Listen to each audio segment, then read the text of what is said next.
Yeah. Salad.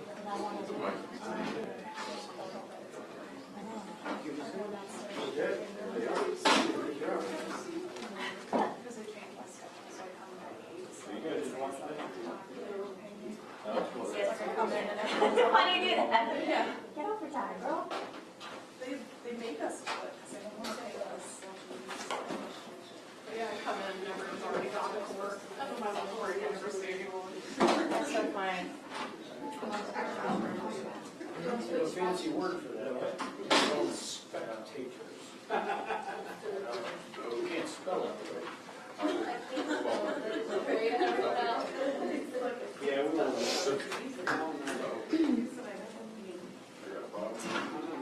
Hey, Jocelyn. Don't say good, bro. Ah. I figure I might as well do all this. You have to buy another box of these, huh? They don't want to just wait till the end. You know, I look at it.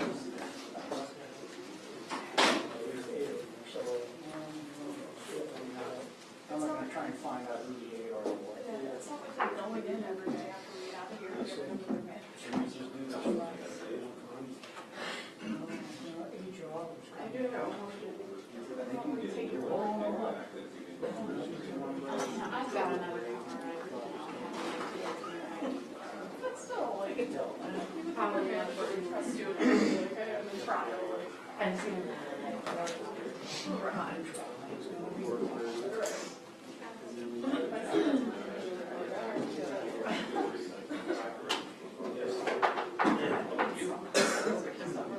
I'm good today. I have to talk about to get something. you haven't gotten a certificate or something.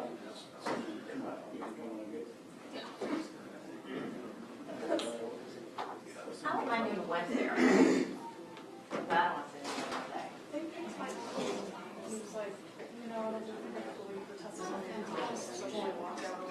But they picked him anyways, so I'm like, this is random.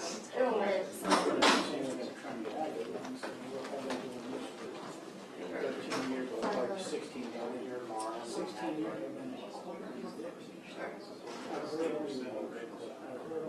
You know, it was on the background. I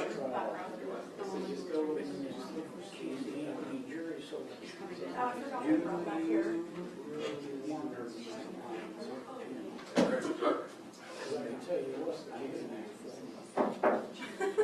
Cheers, I feel like twisting everyone's arms during the other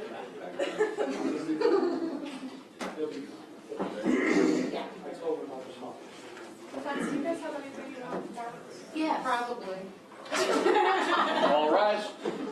Circuit Court's now back in session. You may be seated.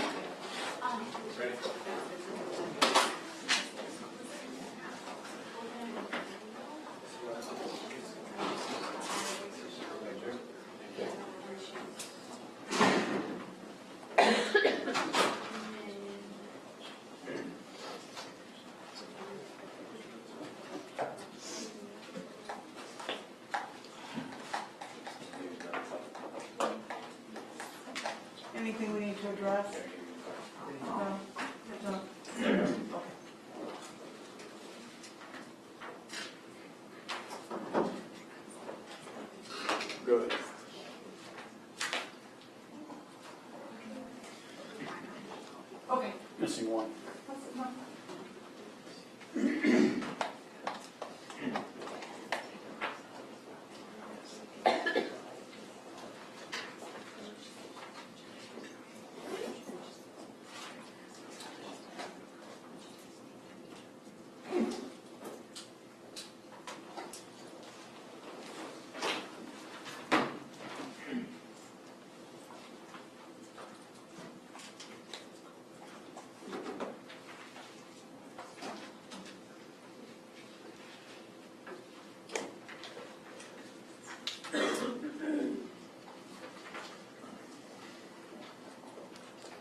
dump their stuff and line them up, bring them in.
Cell phones off, correct?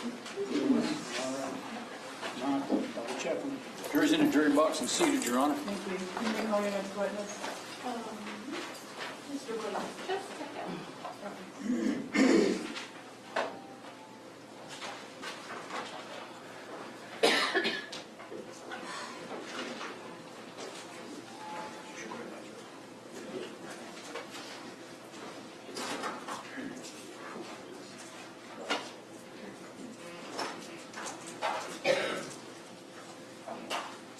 Mr. Williams, who is the next witness? Judge, the next witness is Teresa Hubble.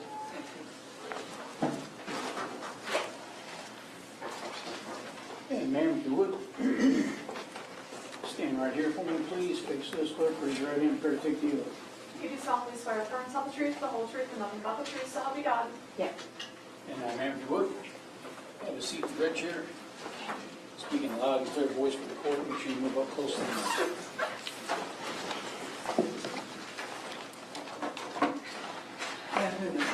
Good afternoon. And good afternoon. Can you tell us your name, please?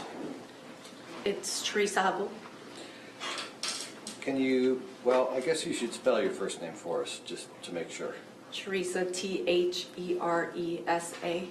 And your last name? Hubble, H-U-B-B-L-E. Okay. Are you employed? I'm retired Congratulations. What are you retired from?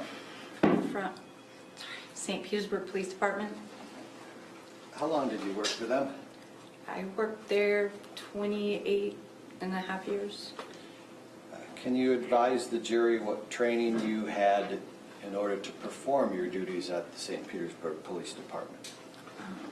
I went to the police academy and I worked in numerous divisions throughout the department while I was there. When I retired, I was a police sergeant. And were you a sergeant on January 8th, 2015? Yes. I don't know if this is the right way to say it, but what kind of sergeant were you, or what were you the sergeant of? At that point in time, I was in charge of it was an investigative special unit. It was part of the detective division, where we would go out and pick up people that were wanted that had probable cause or needed to be interviewed by detectives. And were you ever a sergeant in the patrol division? Yes. Can you tell the jury what a patrol officer does? Patrol officer basically responds to 911 calls or any type of call that's called into the communication center, and then it's sent out to them, and then they respond to it. Do they respond to calls of like bar fights and burglaries? Bar fights, burglaries, Road rage? community problems, Traffic stops? Yes. DUIs? you name it, they respond to it. And then a sergeant is in charge of those officers? Yes. And that's what you, Basically, the sergeant's in charge of making sure they're responding to calls, they're investigating calls, if there's any complaints about the calls, the supervisor will sometimes go to the calls as well, depending on if more officers are needed or if you're requested. and you work your way up to patrol sergeant through patrol, is that right? Yes, you do. Going back to January 8th of 2015, how did you first become aware of this case? I heard it go out over the radio that an officer was out with a vehicle on the bridge. Where were you at that time, do you remember? I was driving around in the cruiser. I want to say I was probably close to downtown area. And what did you do when you heard that call? I started immediately heading that way, And by that way, you mean toward heading towards the Skyway Bridge. Okay. When you say heading, did you meander that way or quickly? I quickly responded. I got onto the interstate and then went lights and siren. And so that's the indication of how much of a hurry you were in. Lights and sirens means you're going as quick as you safely can. Yes. Where did you go? Over the Skyway, as they were called. First, the first officer saw what he thought was a gentleman throwing a child over the bridge. Then another officer called out on the radio that they were behind the vehicle that was described. So at that point in time, we were responding towards where the officer was behind the vehicle. So at that point, they were already across the Skyway. So while you're going toward the Skyway, you're hearing the other officers. You're getting updated through the radio. Yes. All right. And So why didn't you stop on top of the Dick Misener Bridge? Because they were still voicing out that they were behind the vehicle. It had not been stopped yet. And that's why you went? Kept toward the vehicle? continuing on, yes. It's still lights and siren? Yes. Where did you end up? Where did you go? Somewhere off the interstate in Manatee County. I'm not very good at that area, so it was close to 301, that vicinity up in that area, Manatee County. And again, you were going in that, you were listening to the I was radio. listening to where telling they you. said they were, and as you approached, you could see the lights, and then I knew that I was in the right area. When you arrived at and when you say the lights, you mean From cruisers, yes, a lot of lights? yes. And what the lights that you saw, was that the roadblock that had been set up by Manatee? Yes, When you got there, were there already St. Petersburg Police patrol officers there? yes, there were. To your knowledge, were you the first sergeant that arrived? I don't think so, but I'm not positive. All right. I'm pretty sure there was another sergeant there.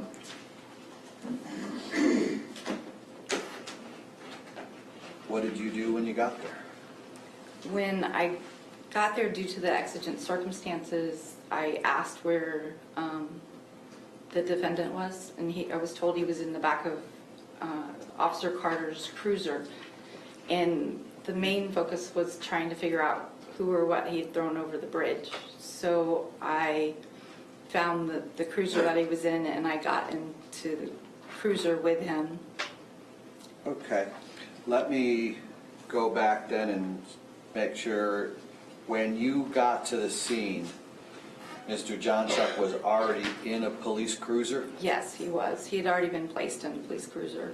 And whose cruiser was it? Officer Carter, Okay. And that's St. Petersburg police officer. right, and his car is a full-on patrol car? Yes. Not a low profile or anything No. like that? Lights, light bar, cage, everything? Yes. Before you talked to Mr. Jonchuck, were you able to see him? Yes. Were you able to hear him?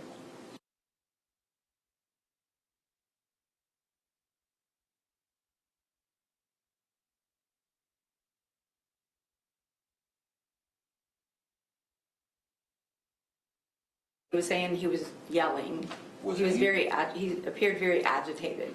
Was anybody in the car? No. So he is alone in the car? Actually, I'm sorry, take that back. I want to say Officer Carter was sitting in the cruiser with him. Because I think I had him get out so that I could get into the cruiser to talk to him. Okay. And your purpose of going over there was to, you said because of the exigent circumstances, it was to ask him some questions about who or what he had thrown over the bridge? Correct. Okay. Because they were doing a search and rescue on the water as well. At that point in time, it was all kind of unfolding at the same time. Were you in uniform? Yes. I know the uniforms have changed since then, but we've seen a number of officers come in today. I mean, you're in a full St. Petersburg Police Department uniform? Yes. And as a supervisor, I had different gold stripes on my uniform. Patches on your sleeves? Yes. Badge on your chest? Yes. There's no way you could not tell I was a police officer. Did you tell him who you were? Yes, I got into the cruiser. He was in the back seat. I introduced myself. I go by Terry. Teresa's my given name, but I introduced myself as Terry. I introduced myself as Sergeant Terry Hubble and asked him what his name was. What did he say? He proceeded to tell me that he was God and that I needed to address him as such. And then he said my name. He's, Terry, you need to take me to the city of Babylon. When you got in the car, he was agitated and yelling? Yes. When you introduced yourself, did he stop talking or did he keep on yelling? He would, when I was talking and introducing myself and asking a question, he would listen. And then he would yell an answer back to me. Were his answers responsive to your questions? Basically, I was asking him his name and who he had thrown over the bridge. He would never give me his given name. He basically would tell me that he was God or the fallen angel of Michael. And he would say, Terry, you need to take me to the city of Babylon. He would not tell me who he threw over the bridge, and he would not give me his name. How many times did he tell you that he was God? Numerous times. How many times did he tell you that he was the fallen angel Michael? Numerous times. How many times did he tell you to take him to the city of Babylon now? Numerous.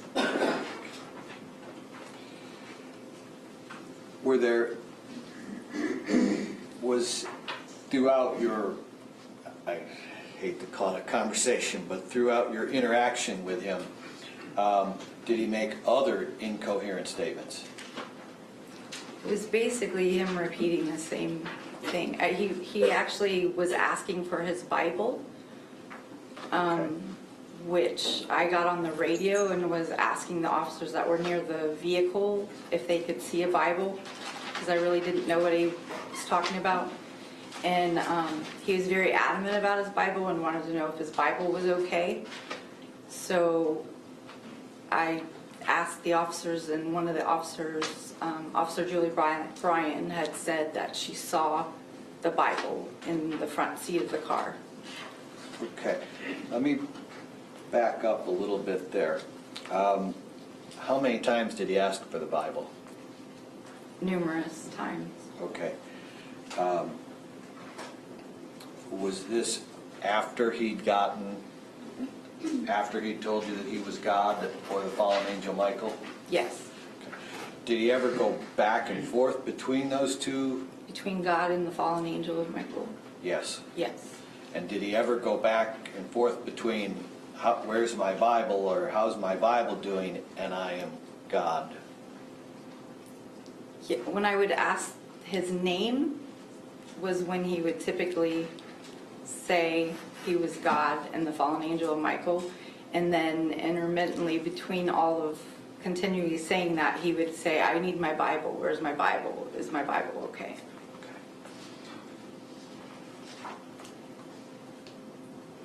Did you ever have a chance to see this Bible that he was talking about?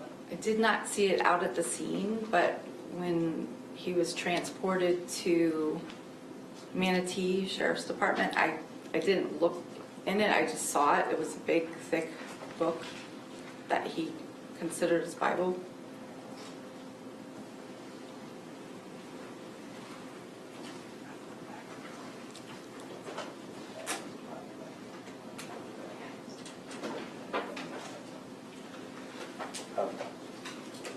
I'm going to try to save some time instead of showing you what's previously been marked.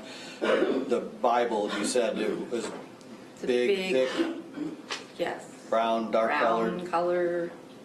looked old. Yes. So we know what we were talking about. Thank you.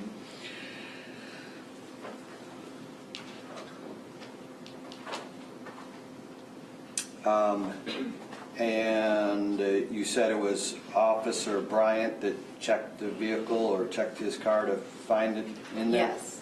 Okay, and then you saw it back at the When we were at Manatee Sheriff's Office. Okay.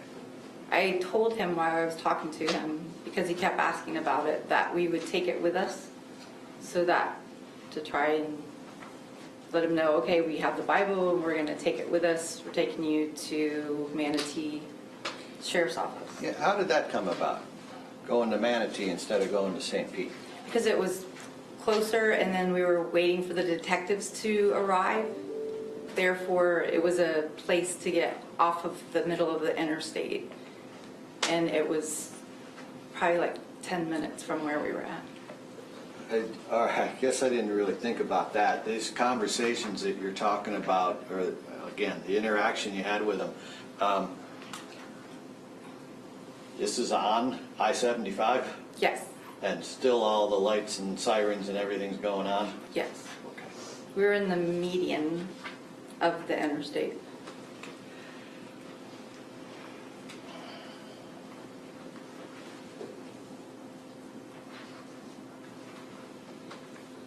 And who transported him back to Manatee? Officer Carter and Officer Bryan. Okay.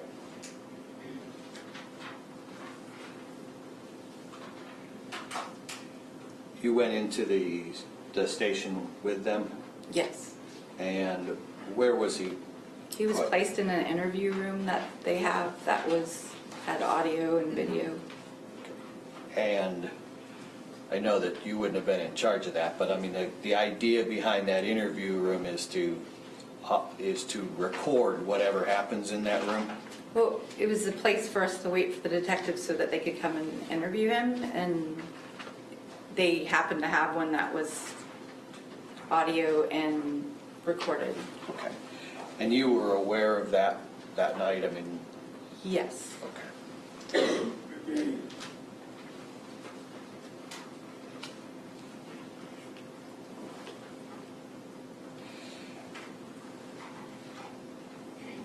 At the time that he's in the Manatee County Sheriff's Office station, I guess we could call it. Is he in your custody or their custody or everybody's custody?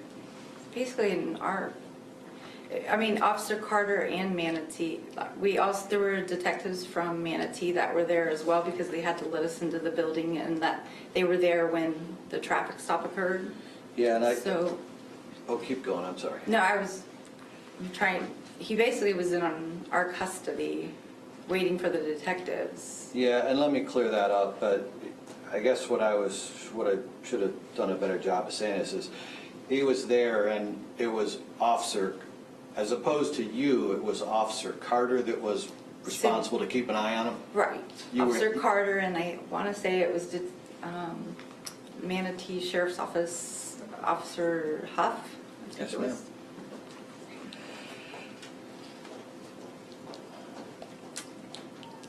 Did you watch the audio and video feed while he was in that room? I could go and look at it if I needed to, but for the most part, we were trying to get information on who he was and who was in the car with him and who he threw over the bridge. So it was available to you, but it wasn't your job to sit there and monitor it? No.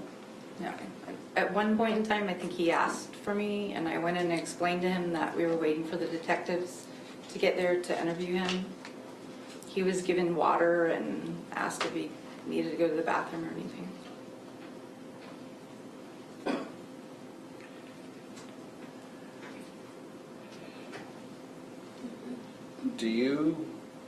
Were you there, or were you either right outside the room or watching on TV or anything, or the feed, when he called for you?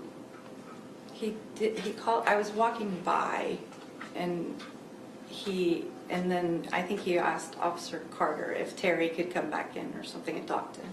So I went in and I explained to him again that the reason he was there, the time that was taking so long, we were waiting for the detectives to come.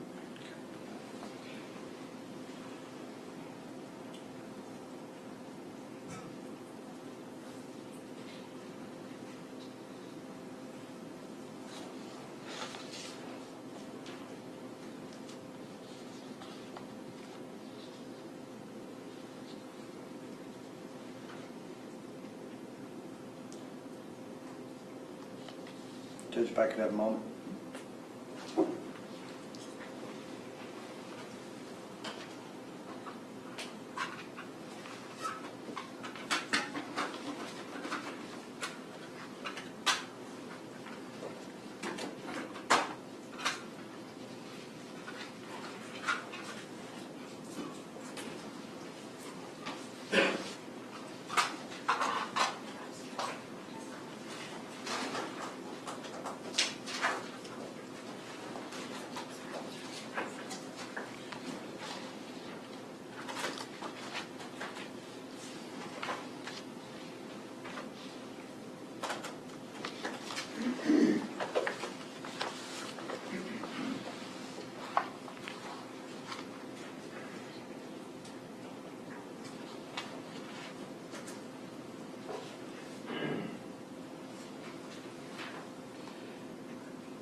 Just a couple other things I wanted to ask you.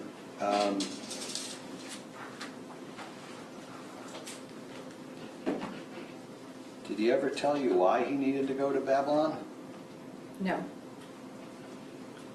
The Bible that you described to us, the large, dark-colored, old, did you ever hear it making any noises? No. Did you ever hear it knocking? No.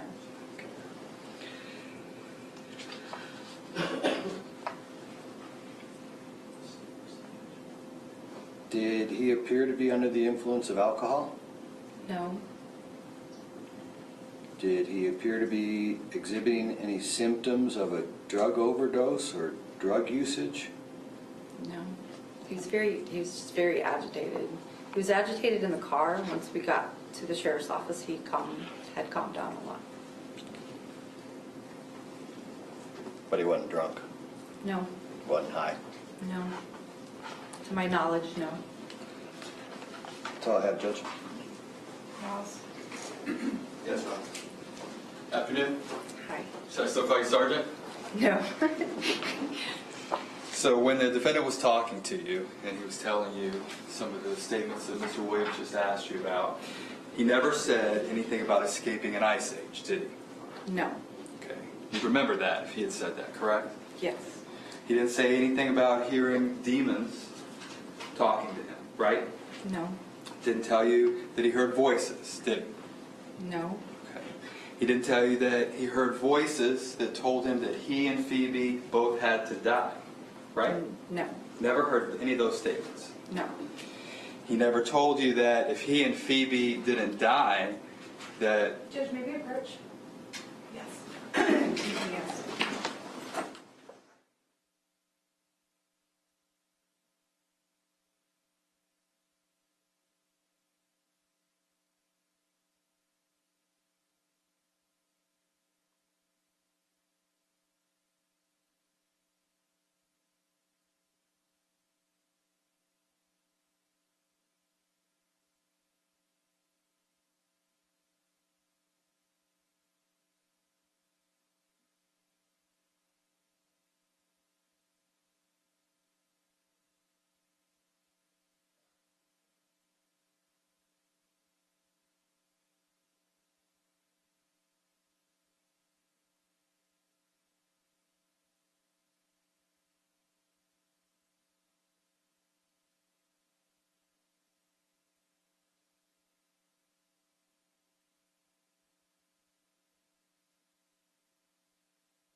Is Ms. Hubble on standby?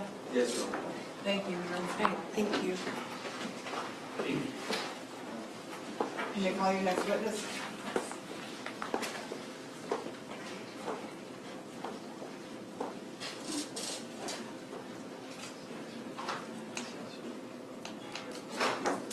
Your Honor, may I approach the witness state?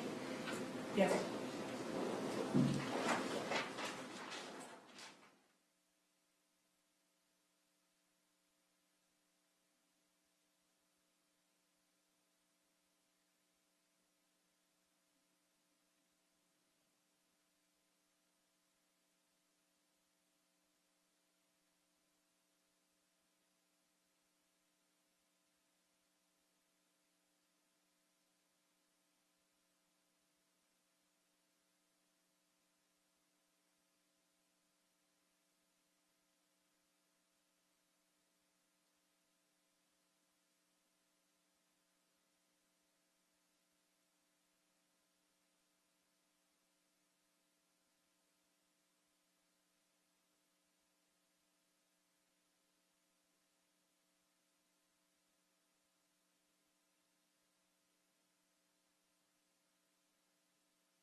Ladies and gentlemen, we're going to need to take about a 10-minute recess. Thank you.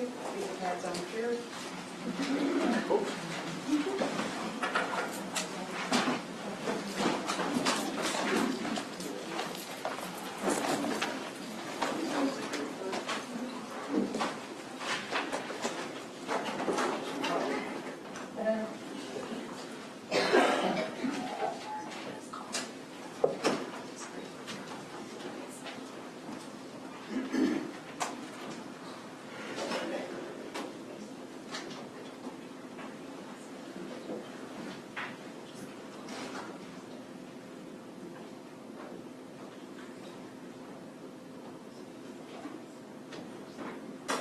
Here's out of the hearing in full count.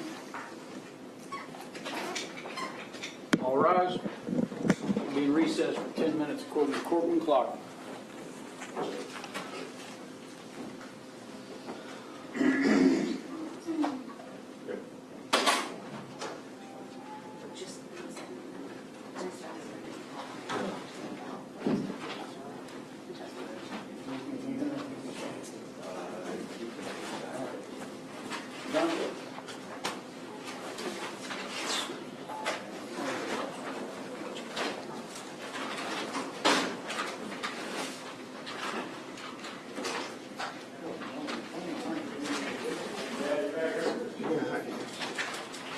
So I don't know if she wants it up before the witness takes a stand or what. All right. I'm going to just do it by getting.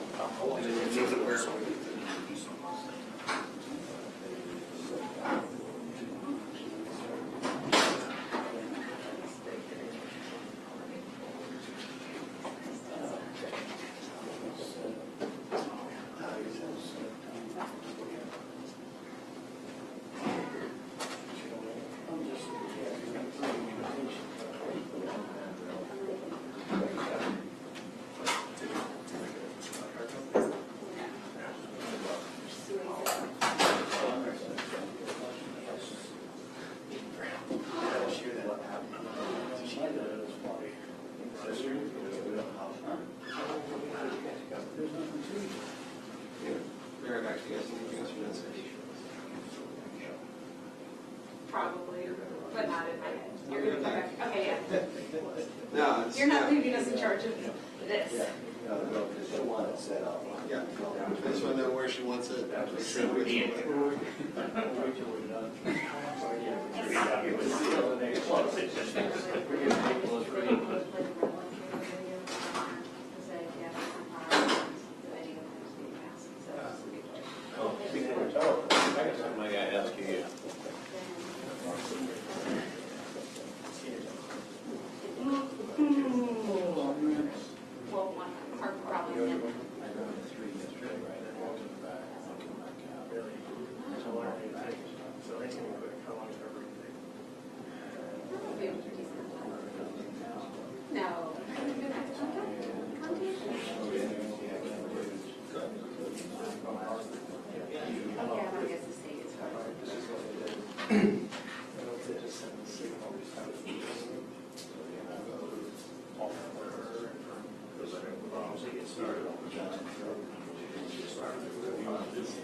I touched it, I'm like, dang it.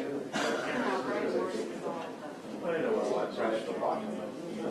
Actually, I went to lift it up to see what it says on it. I said,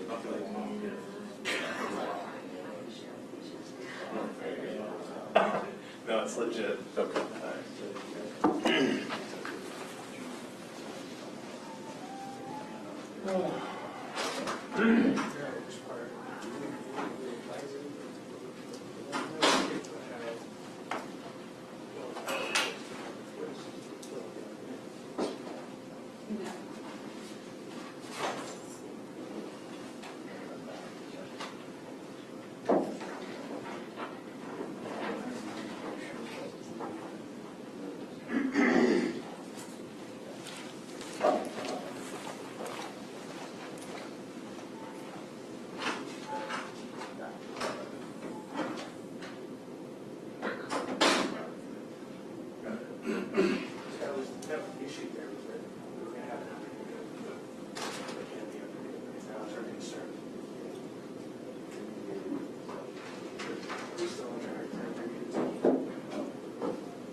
Where do you want the TV? In front of the jury?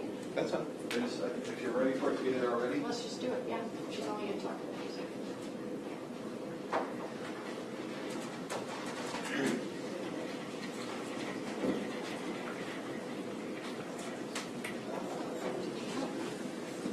And then when I asked him just going to have you play it. That's fine. God, that's sweet.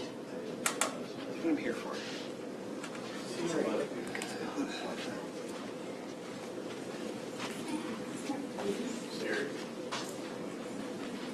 It's turned on, just in case. Well, the clips, one at a time.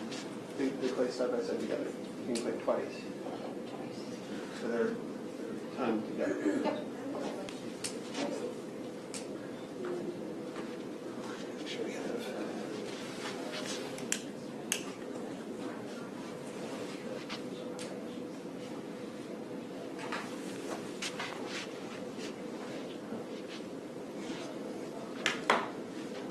something.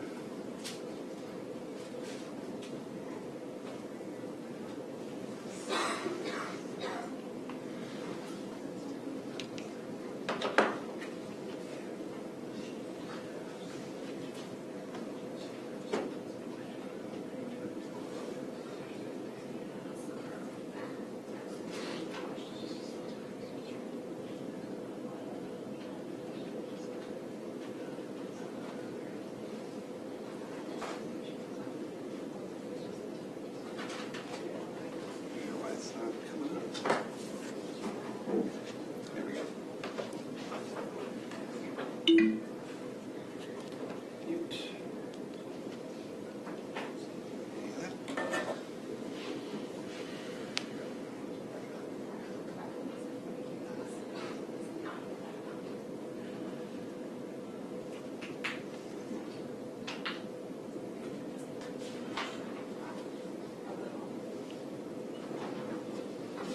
Just like that. That's how you say flag. And left. Okay.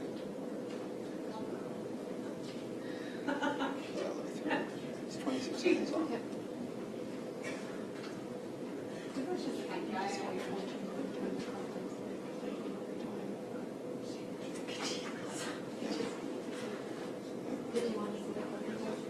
Sure.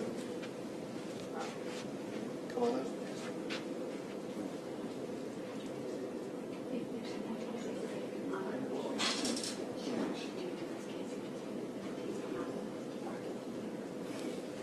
Plus, I've got things connected to it.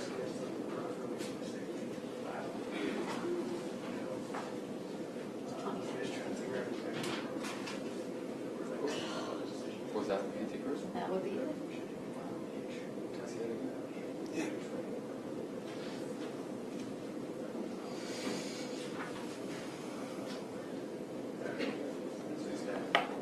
So, This one is coming from yeah, there. and you see, it's right.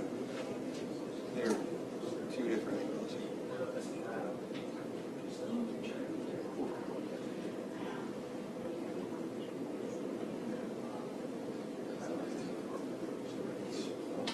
There's one of us. Yeah.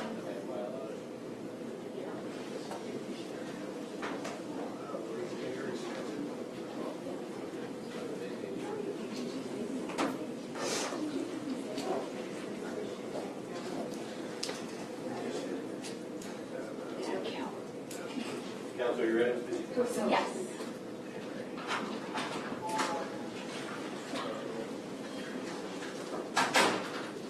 All rise. Court is now back in session.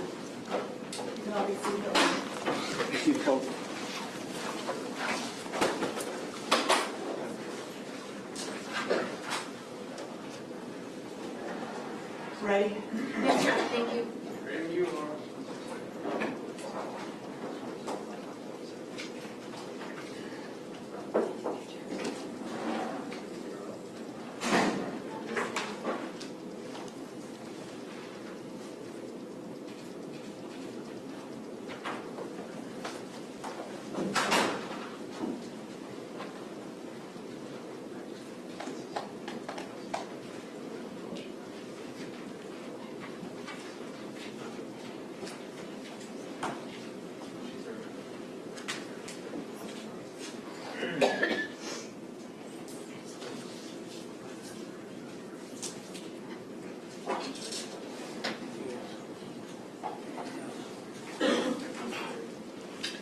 Bring him back. Ready? Jocelyn, Deputy Rice, line him up, bring him in.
seated, Your Honor.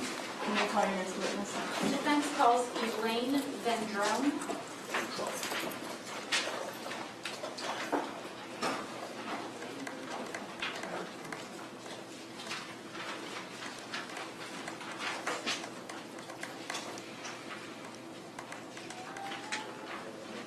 Ma'am, you would step all the way over here for me, please?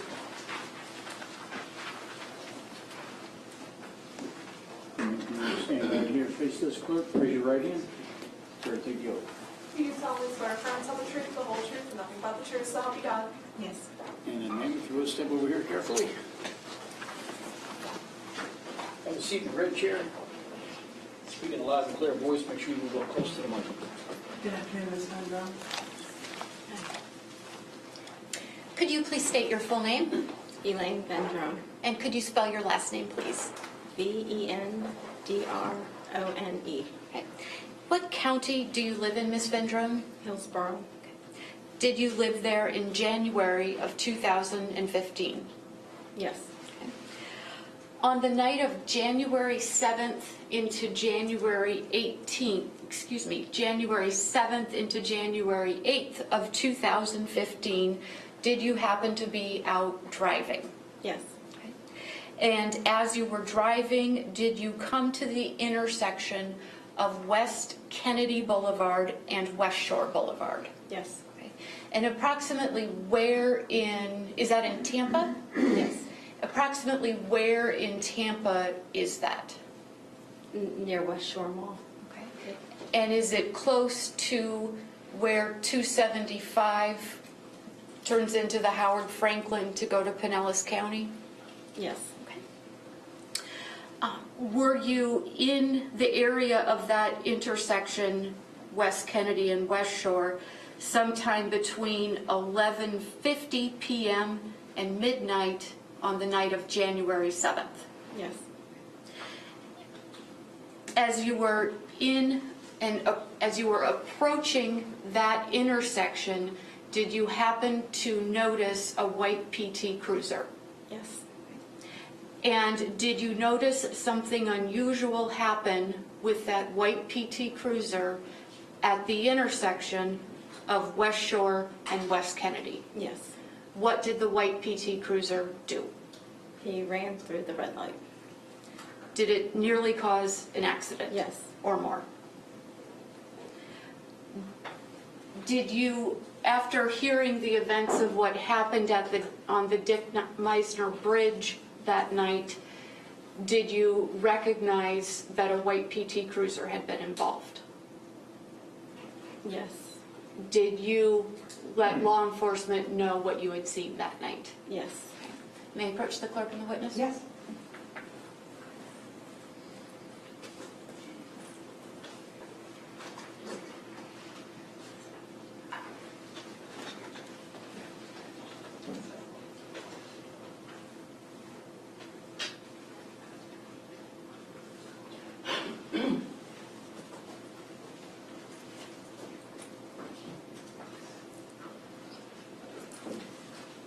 When that white PT Cruiser entered the intersection, was it going fast?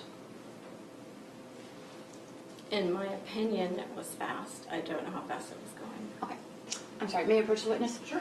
I'm showing you what's been marked Defense Exhibit 5 for identification. Do you recognize that? Yes, And what is that? a DVD. Okay.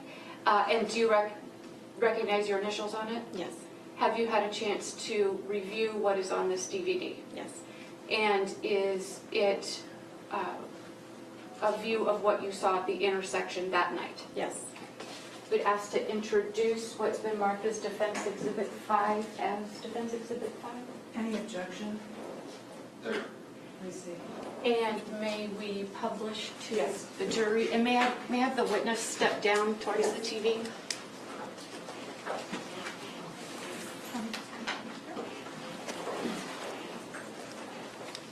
And I'm going to direct your attention to the left side of the screen first.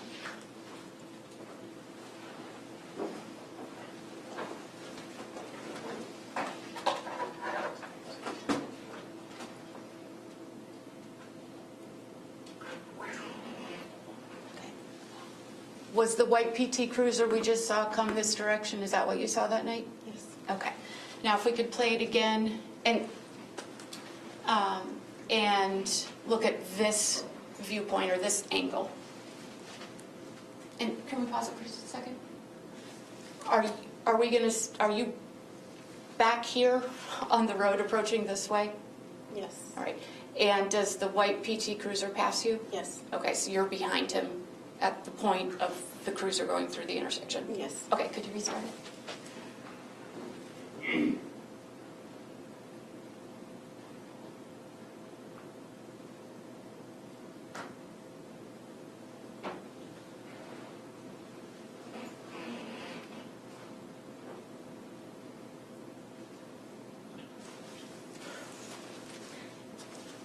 Okay, and is that what you saw that night? Yes.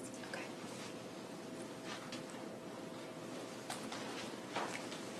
I'm sorry, you can take your seat back again.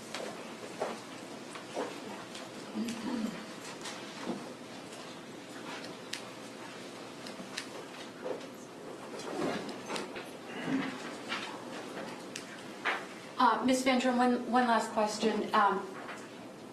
When you spoke with the officer telling him what you saw that night, do you recall telling him that you thought the vehicle was going about 100 miles an hour?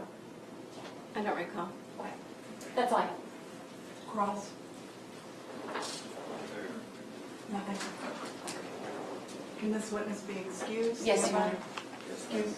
Yes. Okay. All right, You're excused, thank you. Thank you for your testimony. speak your mind. Come on through here. We don't have to worry about the courts.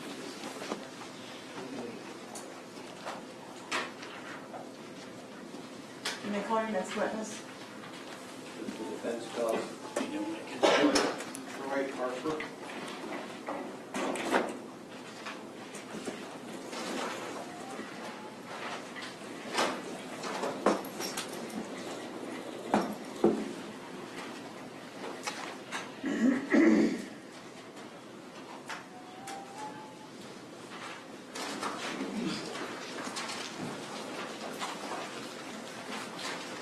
Just stand right here, raise your right hand, face the clerk, pray to take you oath.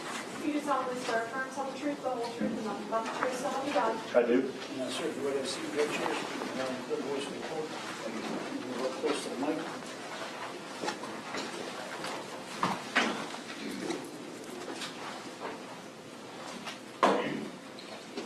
Good afternoon. Could you tell the jury your name again, please? I'm Officer Troy Harper with the St. Petersburg Police Department. And how long did you say you'd worked for him? A little over 18 years.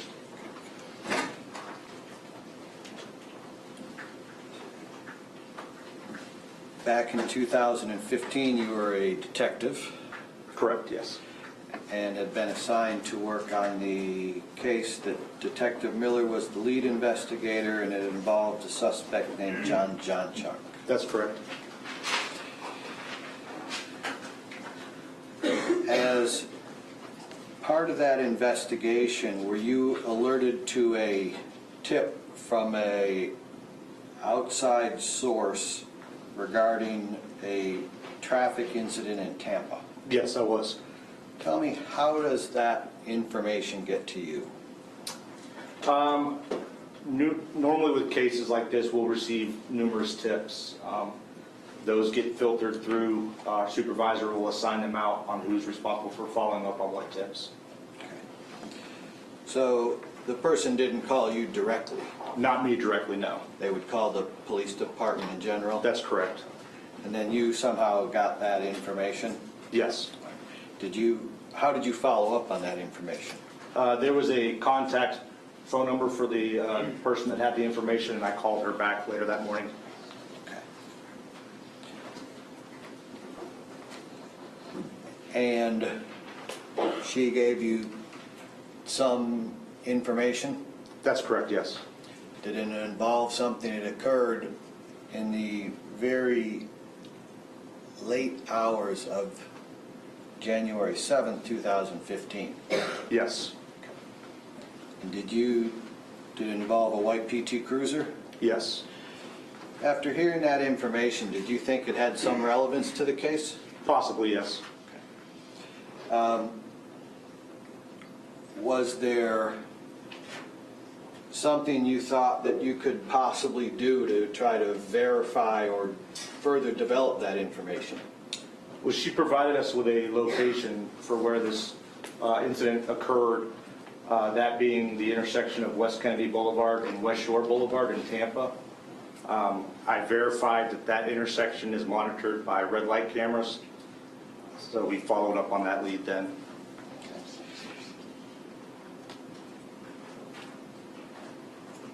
So you developed the information that the intersection has a red light camera? Correct. And then what steps did you take after that? One of the other detectives assigned to our unit, Detective Tolley, took that information and followed up with the Tampa Police Department and tried to obtain the video. Now, do you know whether he was able to do that or not? I do not. Okay. Because would it have come back to you, or if he did, what would he have done? That information would have been forwarded to Detective Miller since he was the lead detective. That wasn't the only involvement you had in the case, was it? No.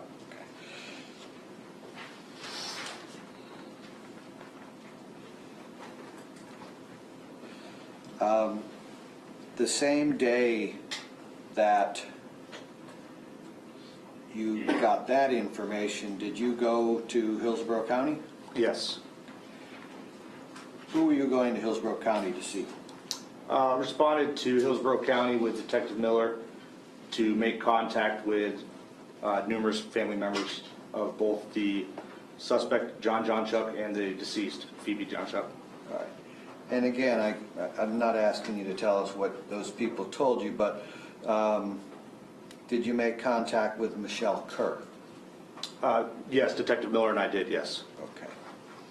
Do you happen to remember when you got to Michelle Kerr, had the media already interviewed her? They were there when we arrived and were packing up and leaving. Did you also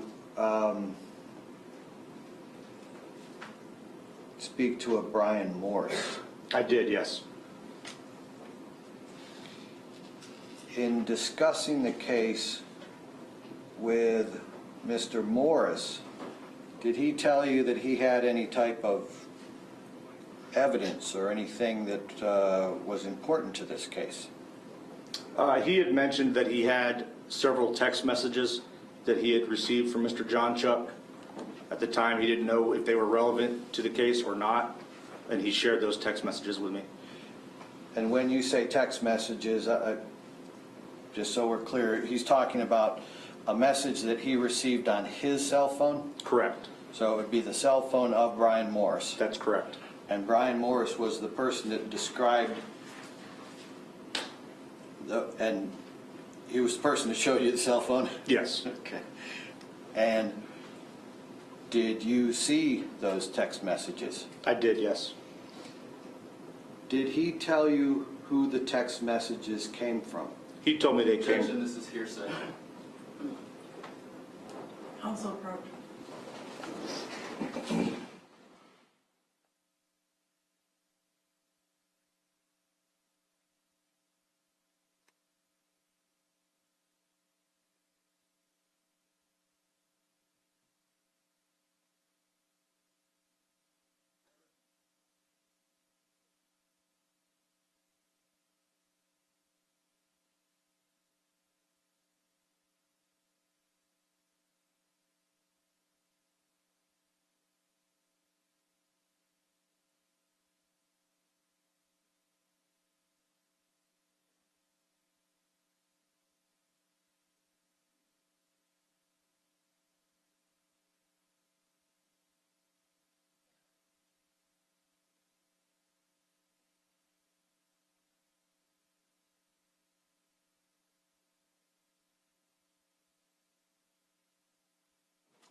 Detective, just as an aside, you have your report with you, I'm sure? Yes. Okay. And I think we clarified that you were speaking to Brian Morris, Correct. and he told you that his cell phone had received some text messages. Correct. You looked at, were you able to view those text messages? Yes. Okay. Did the text messages have a corresponding number from the phone that they were sent from? The number was not visible, but the name Johnny was attached to the text message thread. Brian Morris clear up for you who Johnny was? Yes, we later found out what the number was, and it was confirmed to be a number belonging to Mr. Jonchuck. So tell me, he's got the cell phone, he's got the text messages there. What do you do? I read through them with him, like he scrolled through the list of messages. It encompassed messages over the course of 3 days. After I viewed the messages, I had him send screenshots to me on my work phone. So you reviewed the text messages. Were you able to note the date that the text messages were sent? Yes. What was the date of the first text message? The first text message thread was received on Saturday, January 3rd, 2015. Could you please tell the jury what that text message said? We will renew our objection to Mrs. Hearsay. Thank you. The first message was from Mr. Jonchuck to Mr. Morris, and it read, "Can you all meet at my mom's? There is Chinese drywall stuff and food that is canned has been spoiled that is still good for 2 years." The next message again from Mr. Jonchuck read, "I think it has been making her and the baby sick." Mr. Jonchuck then sent a photo of an empty bowl. And let me stop you for a second. Just tell the jury, here we're going from words to a picture, so can you describe for the jury what that picture is that you saw? It was a photo of what would appear to be an empty, like, cereal type bowl. Any caption, any notations No, just the photo. of an empty bowl? Correct. What was the next text message? Sorry. The next message that Mr. Jonchuck sent read, "I started pulling out to dry and get her organized in the pantries, and that is what I found, and the canned fruits have been smelling like rotten eggs." At that point, Mr. Morris responded back, "Who is this?" And Mr. Jonchuck responded, "This is Johnny. She is really concerned, uncles." Mr. Morris replied, "It will be a while before we could come. We have a plumber here fixing a faucet and a guy on the way about buying the koi." Mr. Jonchuck responded, "Okay, no problemo. I knew something was fishy here. LOL. Thank you very much." Mr. Jonchuck then responded, "We have found from the neighbors that they never pulled permits either, and when sitting down using the lightheaded and my nose started bleeding, and Phoebe only has shown signs of panic attacks here, waking up wailing." Let me stop you there for a second and ask you, in Mr. Jonchuck's text messages, is there any punctuation, periods, commas? There are, some of the statements have periods, some of the statements have exclamation points. And in regard to the text, on January 3rd,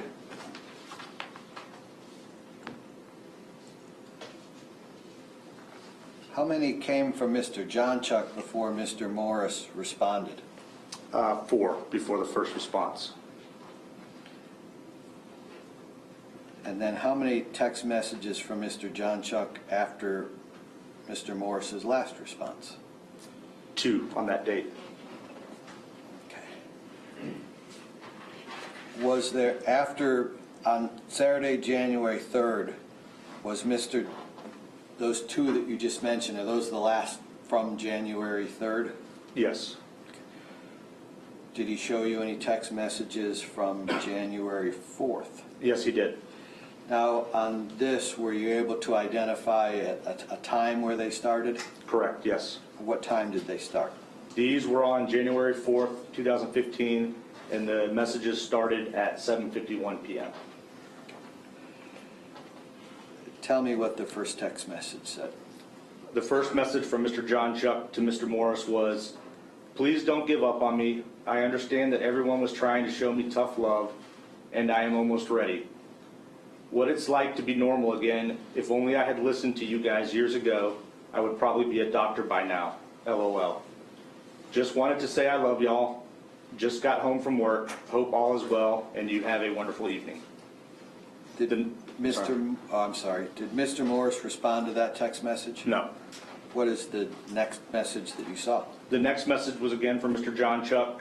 It read, "Every day I'm one step closer, and I feel like $1,000,000. Thank you for everything."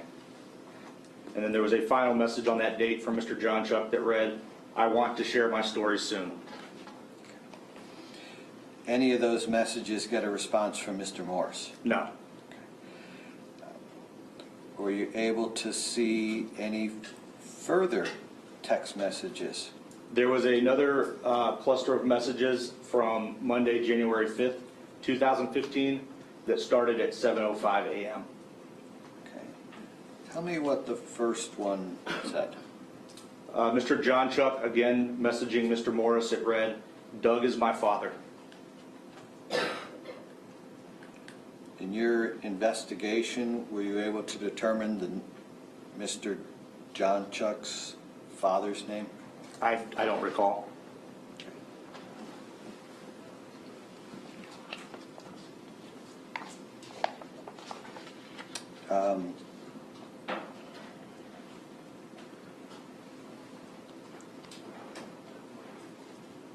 The first message you said, just so I'm clear, can you spell Doug for me? Yes, it's D-O-U-G. That's someone's name, so you would gather from looking at that? That would be my interpretation, yes. Probably short for Douglas. What's the next text message? The next message from Mr. Jonchuck to Mr. Morris read, "I found the key to unlock my gift." Okay. Again, Mr. Morris responding to any of these text messages? No, he's not. What is the next text message? The next message from Mr. Jonchuck read, "And I'm going to do everything I can to get him out of there." Who's him? I couldn't tell you.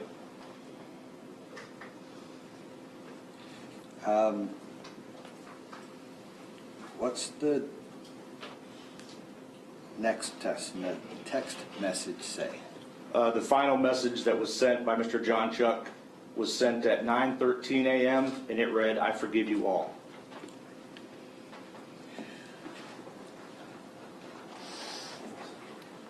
And you saw all of those text messages, Yes. and then you documented them in how many ways? I documented them verbatim within my own police report, and then they were also stored and saved. The screenshots were stored and saved. Okay, I think that's what I was saying. So, in other words, what you just read to us, that's not your summary of what they said, that's not your idea of what they said, or your interpretation. That is exactly, letter for letter, what was in those text messages. That's correct. And there are screenshots also that you also used to document what was the information you developed. Yes.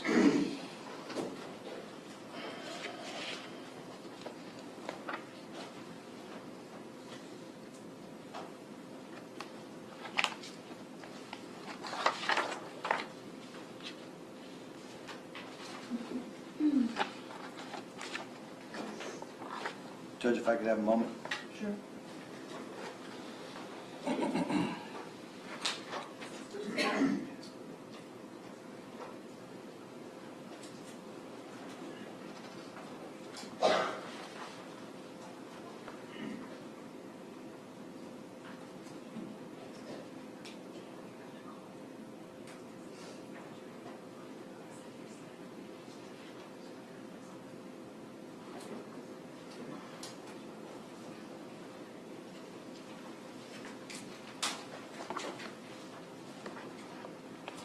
Thank you for coming back in, I appreciate it. No problem. Croft? There you are. Can Officer Harper be excused? Yes, Judge. State? We gotta stand by. Okay, you're still on standby, thank you. Thank you, ma'am.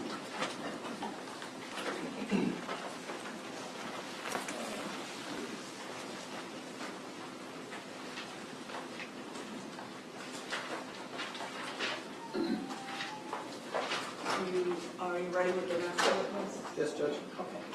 Judge, the defense called John Jonchuck Sr.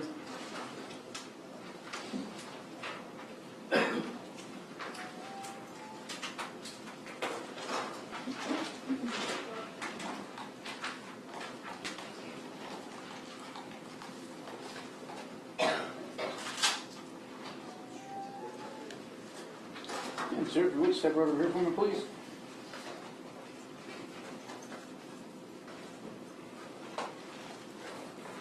Sir, stand right here. Face this close, raise your right hand. Ready to take the oath. Do you solemnly swear affirm to tell the truth, the whole truth, and nothing but the truth, so help you God? I do. And now, sir, if you would step over here for me, please. Take a seat in this red chair. Make sure you speak with a loud and clear voice and slide up close to that mic, all right? Yes, sir. Good afternoon, Mr. Jonchuck. Good afternoon.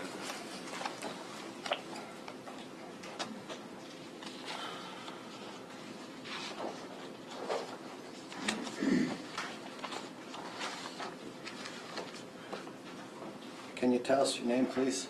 John Jonchuck Sr.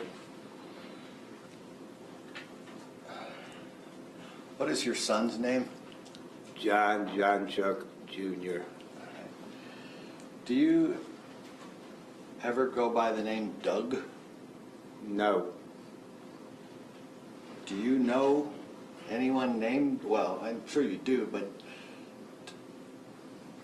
is there anyone in your family named Doug? On his mother's side, there is a Doug Kersey. And do you know, as far as his mom goes, do you know anything else, whether that would be like a brother or Like a cousin. Father, cousin? I want to say it's a cousin. All right, so then John Jr. has a cousin named Doug. Yes. You mentioned the name Michelle. Who is Michelle? Well, I'm sorry, there are more than, is there more than one Michelle involved in this case? Yes. What was Phoebe's mother's name? Michelle Kerr. John Jonchuck Jr., what was his mother's name? Michelle Jonchuck. And John also had a stepmom growing up, did he not? Yes. What was her name? Michelle. We called her Mickey. Okay. So, were you married to John's mother Yes. briefly? Yes. Okay. And you were also married to Mickey? Yes. All right. So if I refer to one as Michelle and the other as Mickey, will that help keep them separate? Yes. Thank you. Do you know about when you met Michelle Jonchuck? Probably in, I want to say around 87, I guess. Okay. Were you guys, did you guys get married? Not right away. Okay. How long were you married, do you think? I think I married her in 89, right before she had the baby. And then we got divorced probably 4 years later, but we separated after 2. Okay. So you married Michelle when either before or when she was pregnant with Right Johnny? before he was, right before he was born, I married her. That would be in 89. Okay. When Michelle was pregnant with Johnny, was she using drugs? Not to my knowledge, but then afterwards, I realized that it was possible. Okay. So at the time you didn't know, Right. but now do you believe that she was? I believe she could have been. You said that you split up with her. About how old was Johnny when you split up? When I know I said I had him at 2, but when we split up, he was about 2. Okay. So- Why did you and Michelle split up? Because she spent all my money, On what? drugs. How was she using those drugs? Probably crack, needles, you know, I mean, Intravenous drug use? yeah. Yes.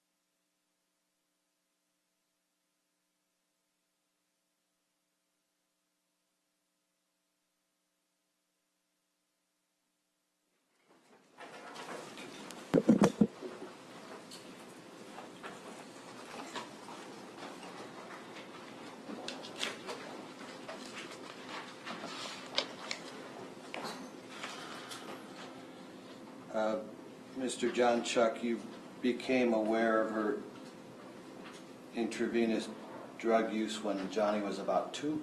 Yes, And that's what caused you guys to go your separate ways? yes. Okay. When you initially split, did she keep Johnny or did you have Johnny? She kept Johnny. Did you, at that point, not immediately, but at some point in the future, move to another area?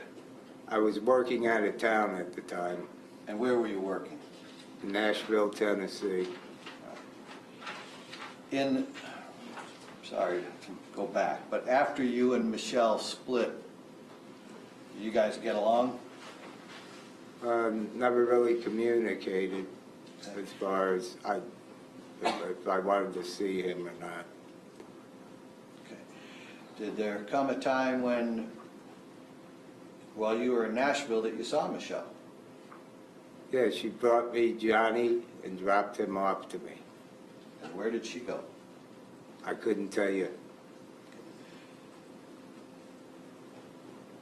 Did she stay in Nashville with you? Nope.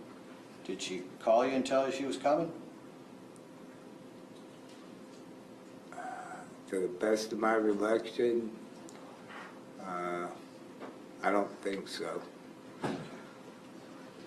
I talked to her grandparents. They said she needed help taking care of Johnny. Next thing I knew, she showed up and gave me Johnny. Okay. You were in Nashville for a while. How long do you think you were in Nashville? Probably 6 to 8 months. Where'd you go from there? From there, might have went to Atlanta and then back to Tampa. Tampa's your home base anyways? Yes. Okay. When you got back to Tampa, did you meet Nikki? I didn't meet her for a while. It was just me. I met her on a job I did at Tampa General Hospital, a parking deck. I got a job working for Hennessy. Because in my line of work, sometimes you don't stay with the same company if they don't have a lot of work. Hennessy's a construction company? Yes. They do a lot of... It's concrete form work. Right, thank you. Now, after Michelle dropped him off in Nashville, did she have any role in helping you raise Johnny at all? No.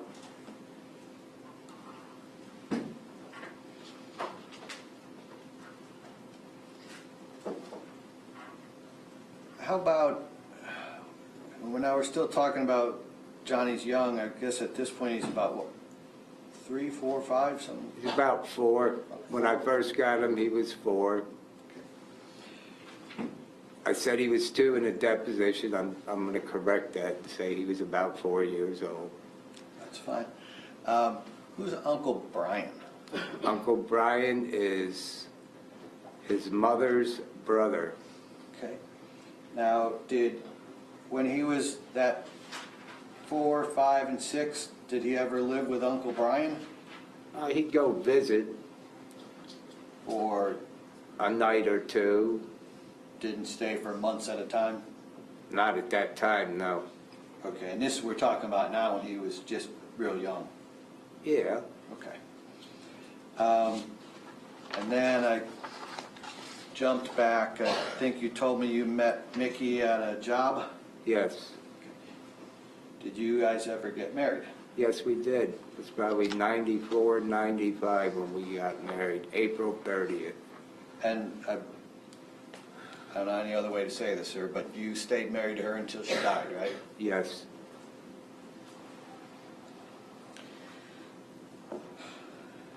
Did you ever take Johnny when he was young, in those 4, 5, 6 years age, did you ever take him to see a doctor?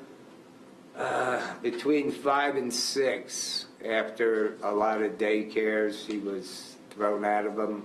One of them said that he needed some. What they said, Judge, I didn't hear say. I would think it. Counsel approach, please.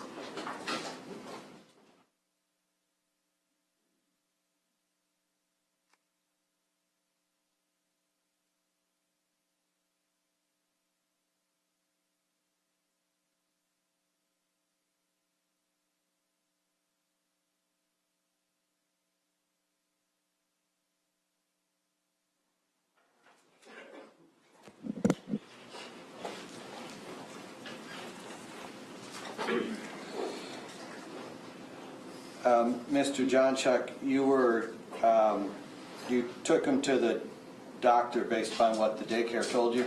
They said he needed help. Objection. Yes. Yes. Thank Okay. you. Go, please proceed. Where was that? Where'd you take him? Took him to USF Psychological Center there. All right, and I know and you know what we're talking about here, but just so we're clear, you're talking about the University of South Florida? Yes. Okay. And he saw a doctor there? Yes.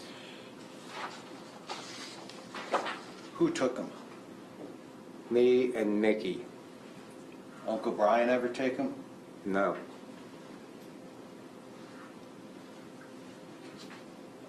At this point, where is Michelle Jonchuck? Good question. Possibly incarcerated.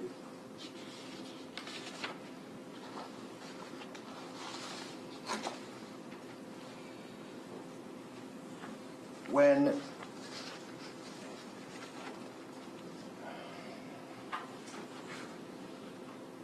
Judge Becker, have just a moment. Yes.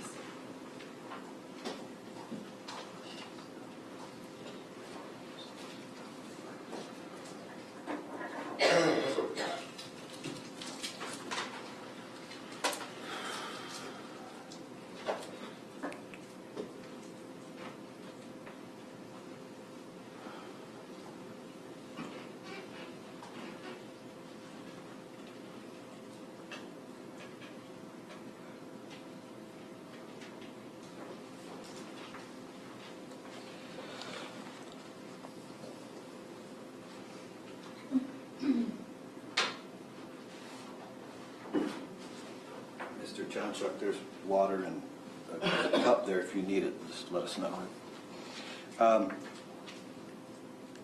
When Johnny was growing up, were there times that Michelle Jonchuck would say she was coming to get him? Yes. Would she show up? A lot of times, no. Most of the time, actually, no.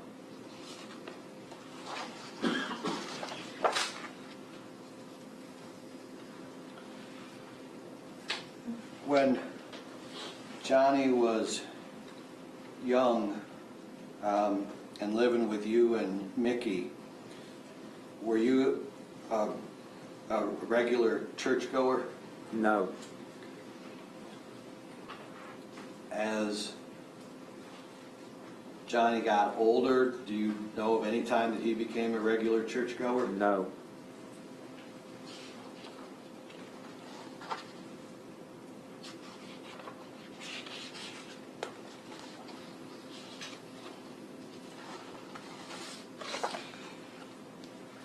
Do you have any idea how old he was when he met Michelle Kerr? He was, well, I know at least 18. Now, if he met her before that, I wasn't aware of that. Okay. And you have met Michelle Kerr on occasion? On occasion, yes. I hate to pin you down, but can you give me an idea how many times? Probably, I'll just say between 10. I'll just say 10. I Okay. can't really recall a certain amount of times. And we think we cleared this up. Michelle Kerr, that's Phoebe's mom. Yes. And how did you find out that Michelle was pregnant? Excuse me. He told us, John. Were you surprised? Kinda, yes. Did he seem happy? Yes. Was he excited? Sure.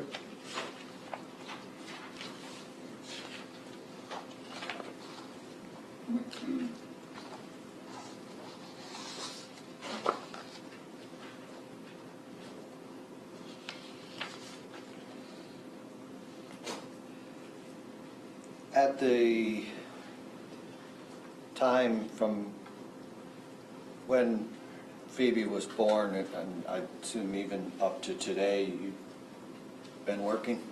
Yes. Same kind of work? Yes. Okay. And when Johnny was growing up and Mickey was also working, Yes. full-time job, Yes. not like a 9-to-5 job? Yes. Once Phoebe was born, did you see Phoebe and Johnny and Michelle Kerr together? Yes. When Phoebe was born, were they living with you? No. Some point in time, did John seem to have Phoebe more than Michelle Kerr? Yes. John had Phoebe all the time. Yes. When that happened, did John and Phoebe ever live with you? Yes. And have you been at your same location, your same residence? You've had that for a long time? Yes. How many bedrooms in the house? 2. Did Phoebe have her own room there? Yes. Now, when John and Phoebe lived with you, did you get to see him raise Phoebe? He didn't live with us long. It was in and out. It was periodically. When he lived with you, let me make sure I got it. When he lived with you, did Phoebe also live with you? Yes. Did you ever see John hurt her in any way? No. John love her? Yes. She love him? Yes.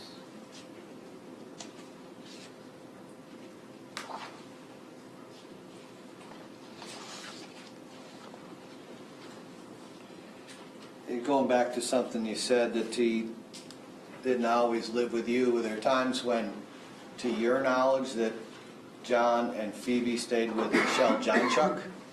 Yes. Okay.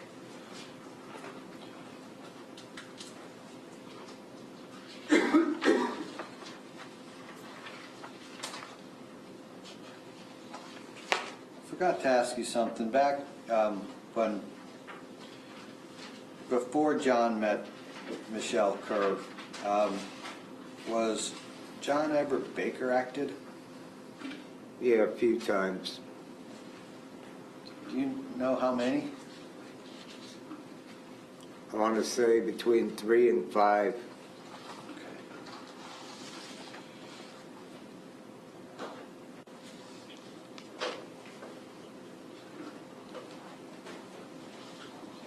Did you ever have him Baker acted? Yes. Did he ever have himself Baker acted? I want to say he did, to the best of my recollection.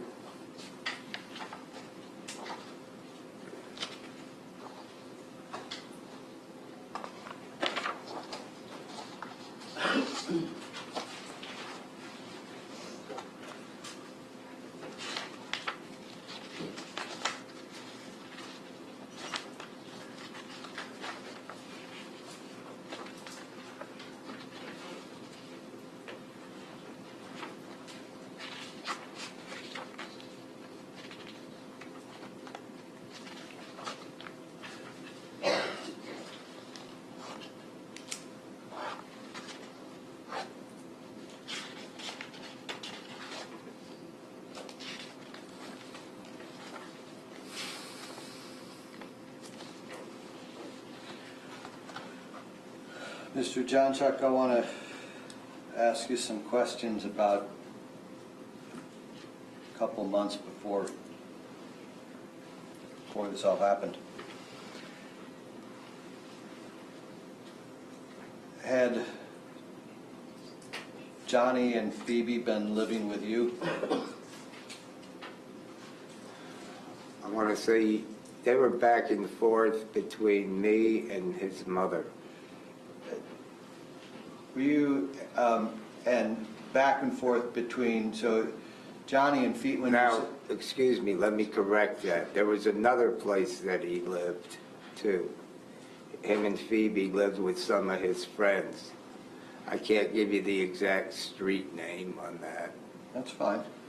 But in the months before, he was living sometimes with you and sometimes with his mom, Yes, and then there's some period where you think he was living with a friend.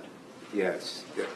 Probably before, a couple months before this all happened, he was living with friends. Okay, and in the weeks before this happened, it was between you and Michelle Jonchuck? Yes,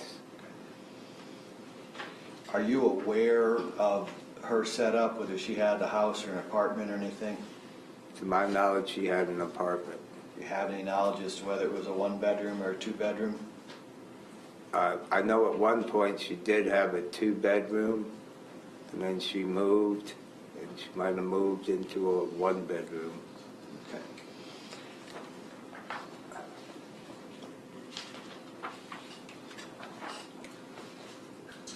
Now,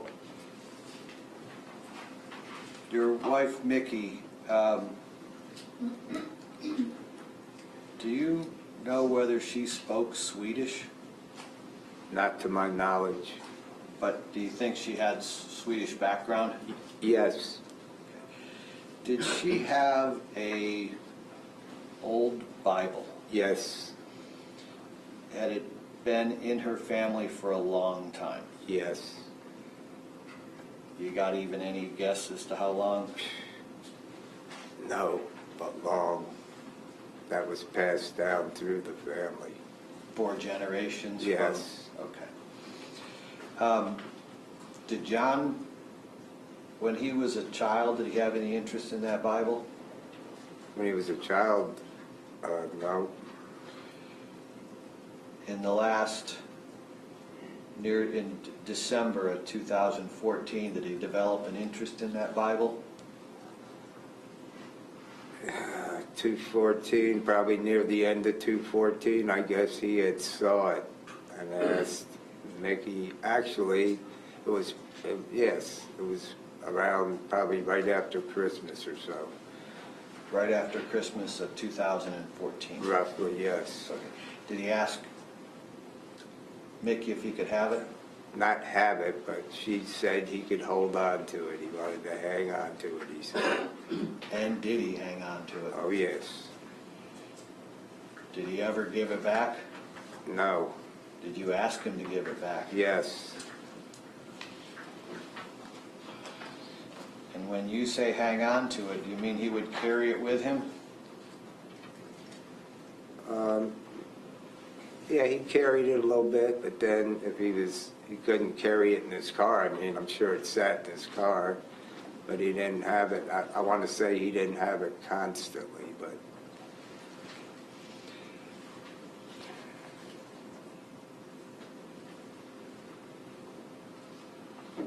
Did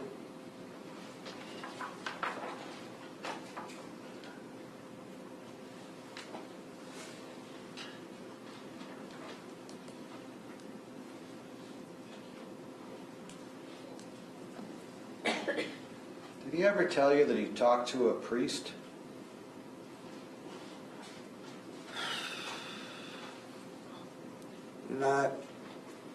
not to my knowledge. I think I heard about that. Objection, Judge. Sustained.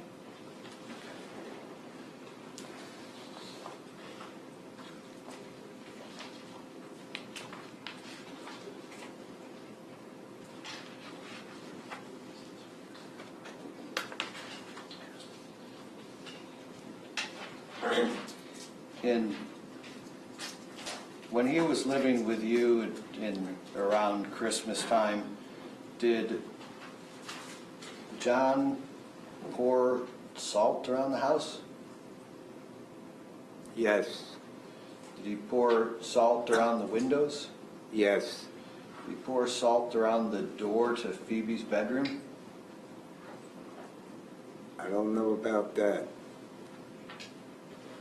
Did he tell you what the salt was for? Objection, Judge. Just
Mr. Jonchuck, jumping back to something I asked you earlier, you said that you took him to USF to see a doctor, Yes.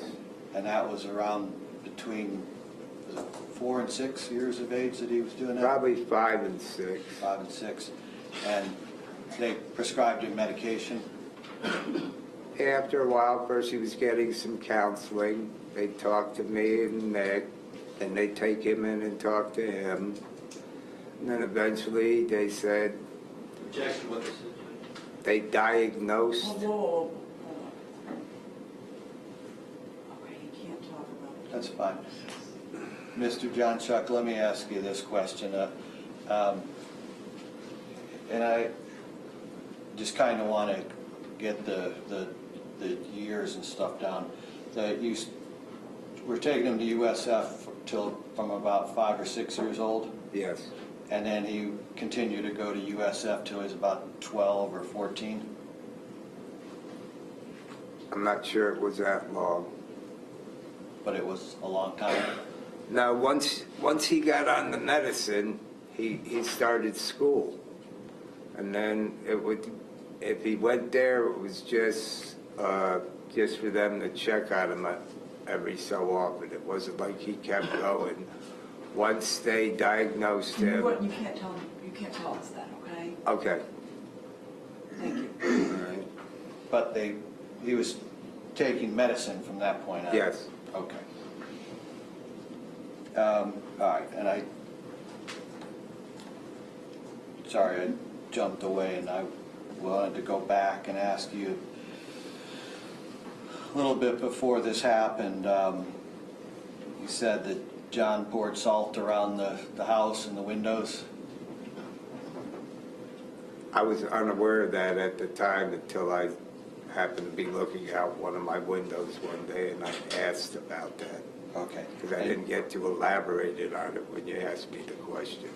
Yeah, and I'm going to ask you again. Did he tell you why he put the salt there? Apparently it's to keep out evil spirits.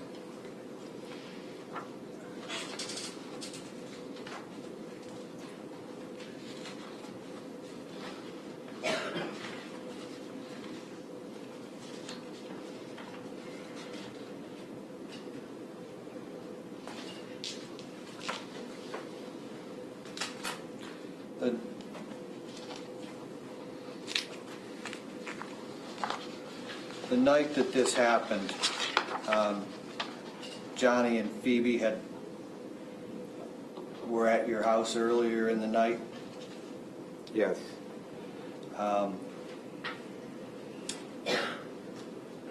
You and Mickey were there, Yes. and Johnny and Phoebe were there. You guys had dinner. Yes. Remember what you had? Yes. What was it? Scrambled eggs and sausage. We had breakfast for dinner. Sometime after that, did Michelle Jonchuck come over? She was there. Okay, so she was there for dinner also? Yes. Okay. Did you have any reason to think that John had been drinking or doing drugs that night? No. That's all I have here. Cross?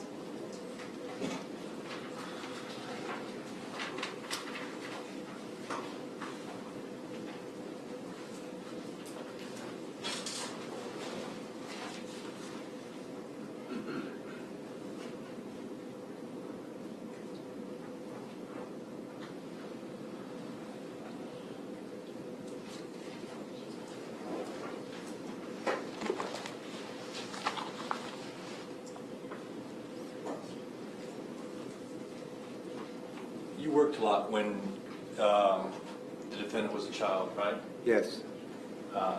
And worked long hours. Yes. You tried to instill that into the defendant? That work ethic? Yes. Did he have that work ethic? No. Did he have lots of jobs? Yes. Did he stay on them very long? No. Did he go from place to place to stay with people, live with people? Well, after him and his girlfriend broke up, apparently. First they were together for a while after the baby. And when did he leave your house? At what age did he leave?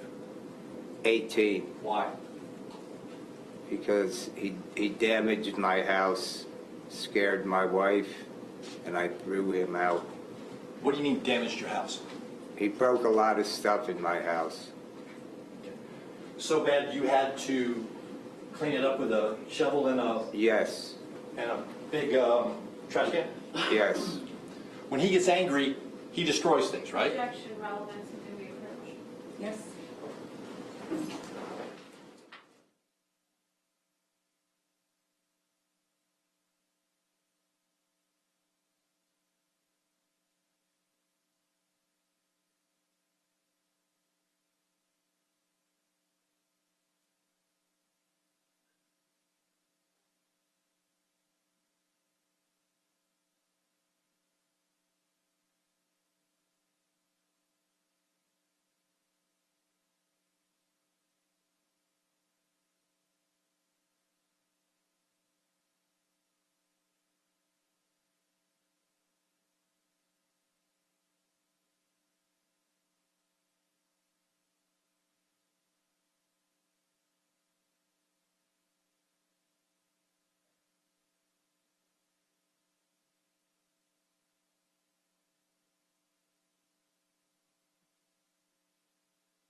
Michelle, the defendant's biological mom, she wasn't in his life when he was early in his life, correct? Up until she gave him to me, I mean, after that. no. But she then got more into his life after Phoebe was born. Yes, So much so that he and Phoebe sometimes stayed with Michelle. yes, As a matter of fact, there were times when Phoebe would be with Michelle and the defendant would be living somewhere else or staying somewhere else. yes. Same with you. Did you ever watch Phoebe just by yourself? You and Mickey? I think we babysat once or twice for a few hours. Okay. And you said that the couple months prior to the murder, he was staying between you, he and Phoebe were staying with you and Mickey, and then sometimes with Michelle, Yes, back and forth. yes. And you really didn't see a shift in his change in his behavior during that time, did you? No, So that's for a 2-month period, he was basically the same? yes.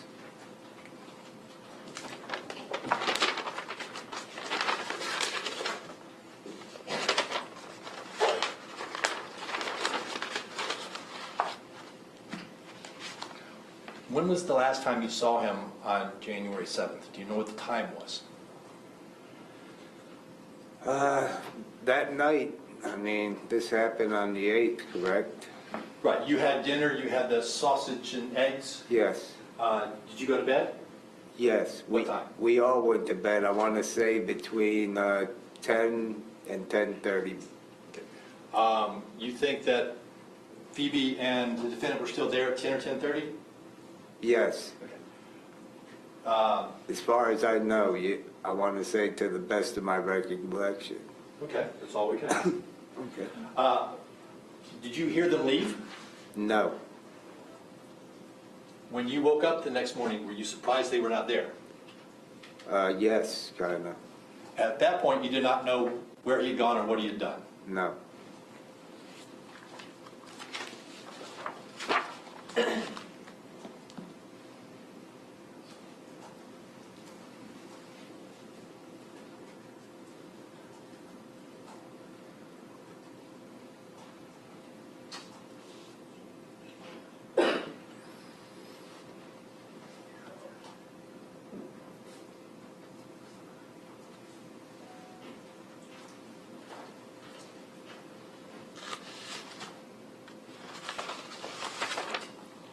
And during that last couple months that you saw him, he hadn't changed his behavior. He was acting like John. Pretty much. Pretty yes. normal. Yes. Nothing for the judge. Redirect.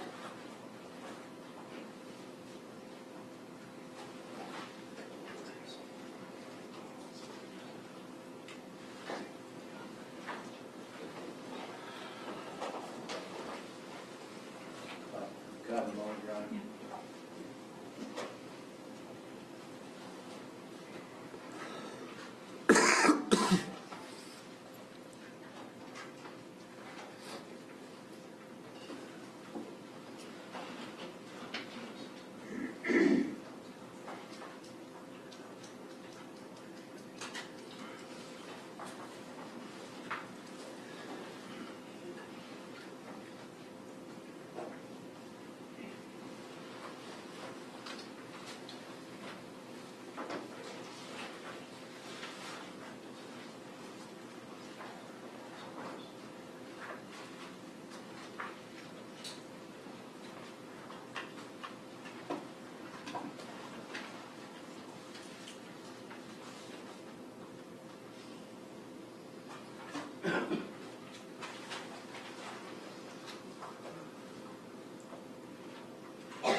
Nothing further, Your Honor. Okay. Mr. Jonchuck be excused, or is he on standby? Excuse, We'd like to leave you on standby. Mr. Jonchuck, you're excused for now, but you're on standby. Do you know what that means? Do I stay here for the rest of the day or the rest No. of the trial? I have no idea how long the trial will last, but you have to be available to come back. You live in Tampa? Yes. So you have to be, Okay. close to the county and be available to come back if needed. Yes. And someone has a way to get a hold of you, correct? Yes. Okay, thank you for your testimony. All right, sir. Oh, thank you. Jury questions, Mr. Jonchuck. Oh, excellent. Can you sit back down, please? Pardon? I don't know if they can be answered though. Well, we decide, but you get to ask whatever question you want. Counsel, approach, please.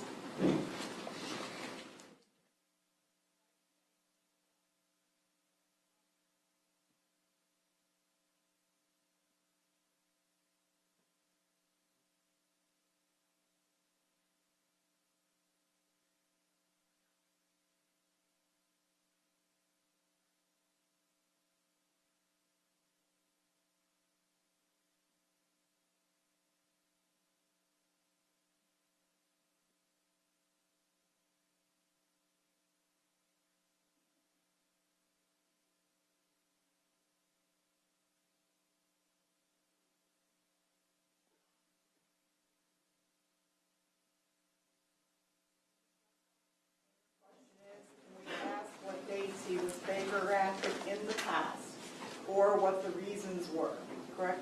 Okay, Mr. Jonchuck, you can answer that if you can. I don't know if you can. You want me to read it again? No. Okay. I can't be specific, actually. I mean, once I Baker acted him, I couldn't even give you the date to that, but that was because he attacked me. Okay? And I had him Baker acted.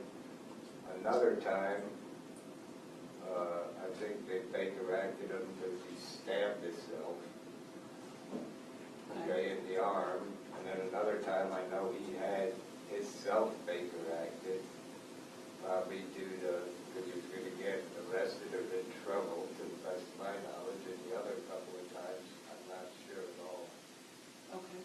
that answer your question?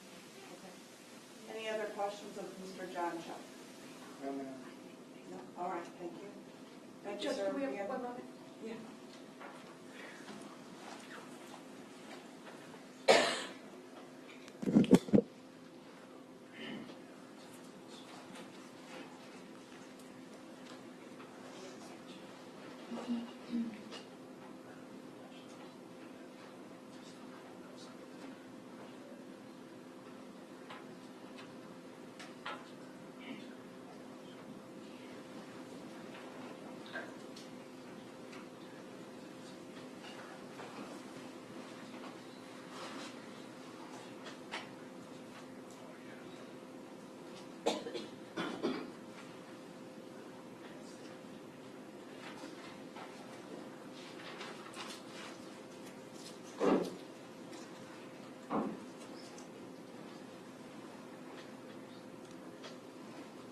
Do you have any follow-up questions while they're pausing? Not this point, no.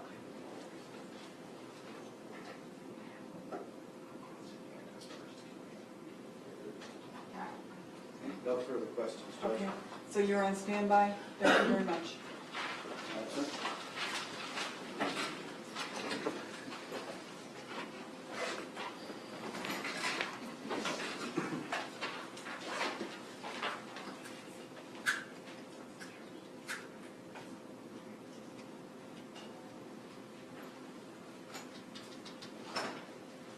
Anybody else? Ms. McNeil? Yes, are you all finished? Oh, okay, you can call your next witness. Do you need a break? Anybody need a break? Are you good? Good? Okay, call your next witness.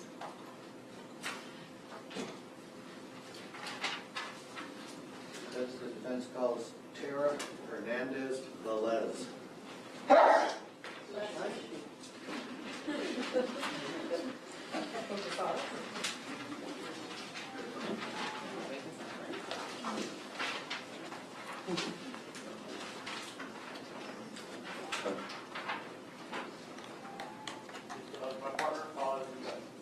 Hey, ma'am, if you would step over here for me, please.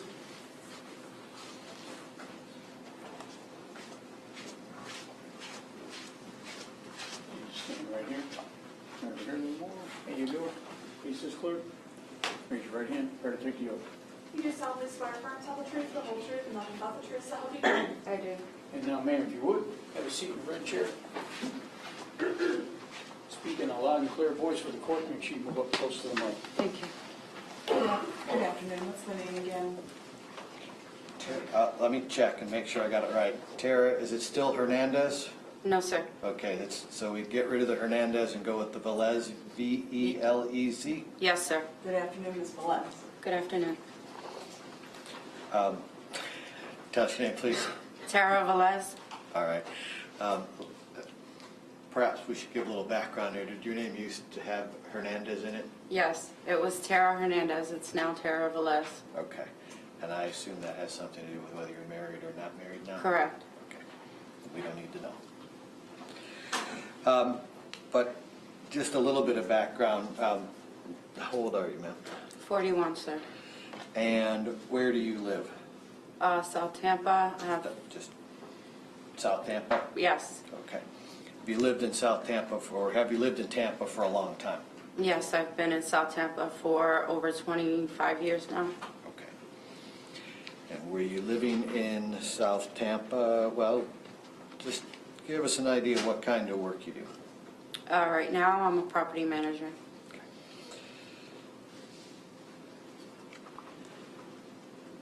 Were you living in South Tampa back on January 7th of 2015? Yes, sir.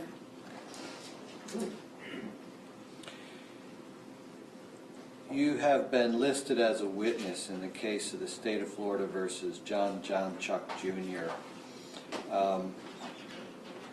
Do you understand that you have some information in that case? Yes, sir. Okay. How, do you know how your information or how your name became available to the, well, did you talk to the police about this case? I did. And do you know how your name became available to the police? Yes. And how was that? I was the one who called the detective. Okay. So, I don't know if that's the right word, but you called in a tip. I called the police, yes. Okay. And it wasn't somebody didn't pull your name, or somebody, it wasn't somehow, somebody, they got your name somehow and you contacted them? I did. All right. And when did you do that? The next morning. Early on January 8th? Yes, as soon as I got into work, which would have been in the 8 to 8:30-ish range in the Okay. AM. And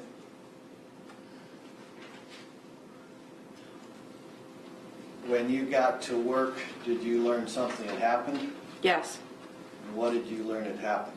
As soon as I walked into work, one of my coworkers went ahead and told me, "Did you hear what happened on the news?" And I said, "No, I didn't." And I asked her what it was, and she told me. Objection, you're saying.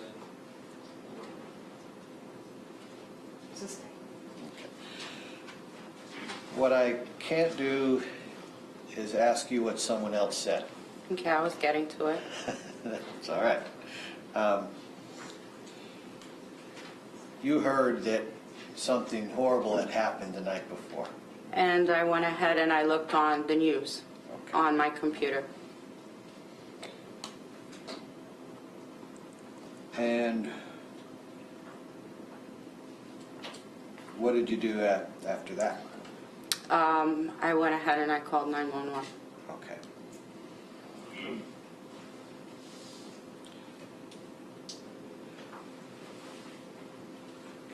Did someone come out to talk to you immediately, or was it a little bit later?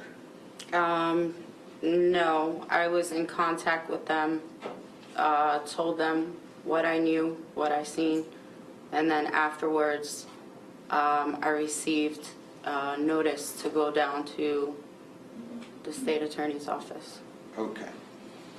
So you're, just so I know make sure I'm right on this, when you decided to alert, make your report, you called 911? I believe so, yes. As opposed to like calling the St. Pete Police Department or the Hillsborough County Sheriff's Office? I mean, the number you went to is 911? I believe so. They took some information from you? Went ahead and I told them what I had to say, what I seen, and what I saw on the news. And then they went ahead and I think they gave me the number or to the, sorry, it was a long time ago. They possibly gave me the number to the police department itself to call, to leave a message for the detective on the case. All right. Do you remember if the detective came out and talked to you in person, or did you talk to him on the telephone? No, I believe I spoke to them over the phone. Okay. And your conversation, the person you saw on the news, was that the person that you had seen the night before? Yes, sir. All right. And that's how you knew something, that's how you knew that you had some information about what had happened on the bridge? Yes. All right. So tell me a little bit about that. Back in January 7th of 2015, you were living in an apartment complex? Yes. Okay. Did you know your neighbors? Not throughout the whole complex, sir, no. Did you know anyone at that time named Noemi Bresnahan? No. Back on January 7th of 2015, we know you were living at that apartment complex. In the evening hours, had you been out? Did you go somewhere? Yes. Where'd you go? I went to Starbucks. Okay. Was anybody with you? Yes, I had a friend with me. And when you get it to go? Yes, we got coffee to go and then headed back. Okay. Coming back, where did you go? We went back to the apartment community. go into your apartment? No. Where did you go? Where'd you stay? The apartment, my staircase was here. The parking spaces were right, probably about not even 10 feet from the staircase to my apartment. And I parked over to the side where it had a little grass space by the fence line. Okay. Anything you can remember about the weather that night? It was very cool.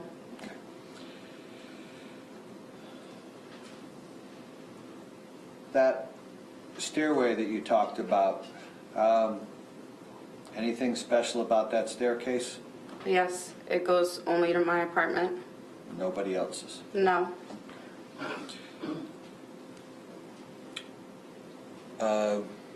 Driver or passenger? I was the passenger. Okay. Did you, when you parked the car, did you get out of the car or did you stay in the car? We stayed in the car. What were you doing? We were talking. Okay. And drinking your coffee? Yes. There anything unusual about that? I mean, there was no, that was just the plan, to go get coffee and talk for a while? Correct. Okay.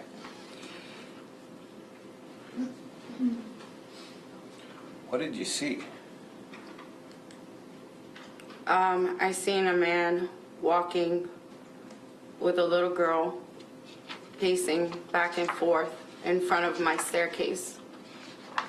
All right, let me stop you for a second there. Did that concern you? Yes, Why? because I'm a mom. It was really cold out. It was late at night, and the little girl didn't have what should have been on her to be out in the cold. Okay. So we got that concern. Was there another concern as well? I hadn't seen the person there before in my comings and goings of the apartment community, and he looked lost. Did that staircase have any, contribute in any way to your concern? Correct, because it was the staircase that led to my apartment door, and that's where it was, the pacing was happening. Okay.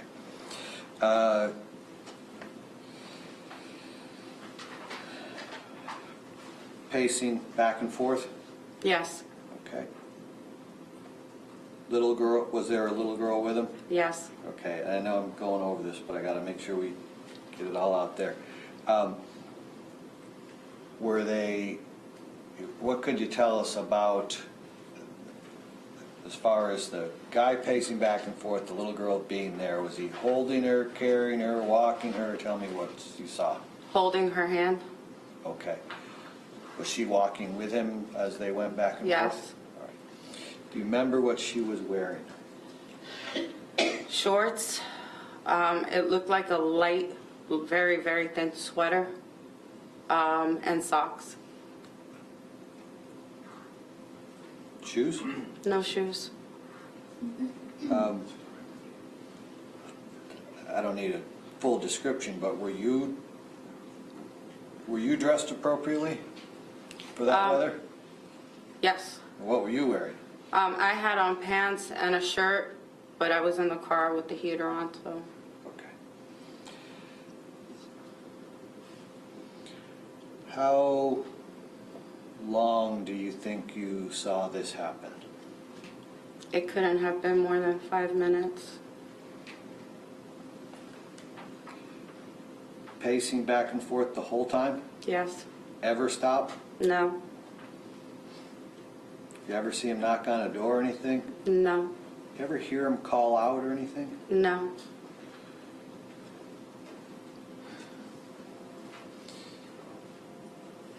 You mentioned you're a mom, right? Yes. All right. What did your maternal instincts tell you? Something wasn't right. Did you mention that to the person you were with? Yes.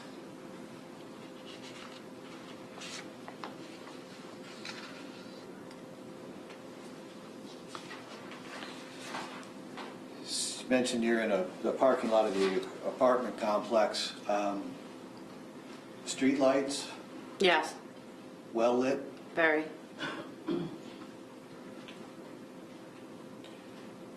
able to see the person's face? Yes. Can you describe to the jury what he looked like or what kind of expression was on his face? He looked like somebody who had a lot on their mind, but probably like a lot of thoughts just lost.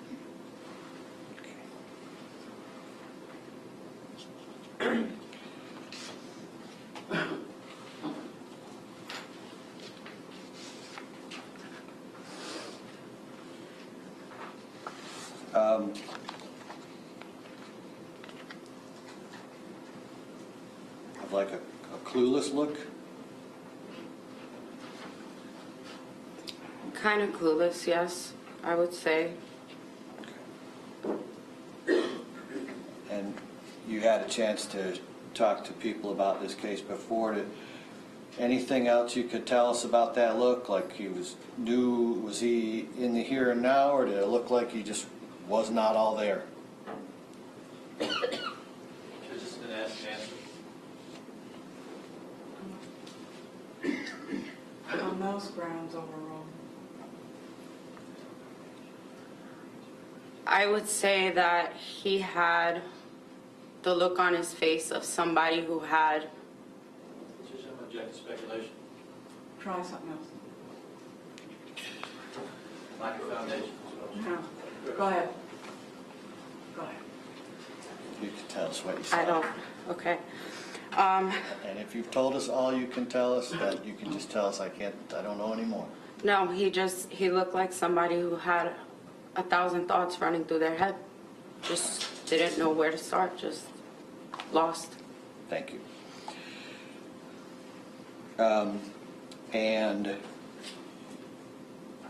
how far away was he? Probably about 15 feet, maybe 20 feet, no more than that. This far? I would probably say more so along the lines of where the gentleman is in the tie right there. About that far, yes. Want him to stand up? If you wanted to, yeah. About that far? He was about that far, Okay. And it's well lit? yes. Thank you. Just for the record, I would Yeah. guess it's about 35 to 40 feet. Okay, 35 or 40 feet.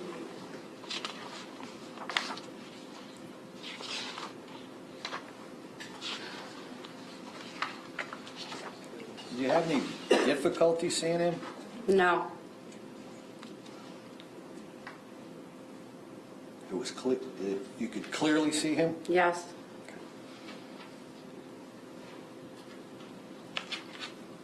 Judge, if I could have a moment. Sure.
Judge, may we approach? Yes.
Just a couple of things I wanted to ask you.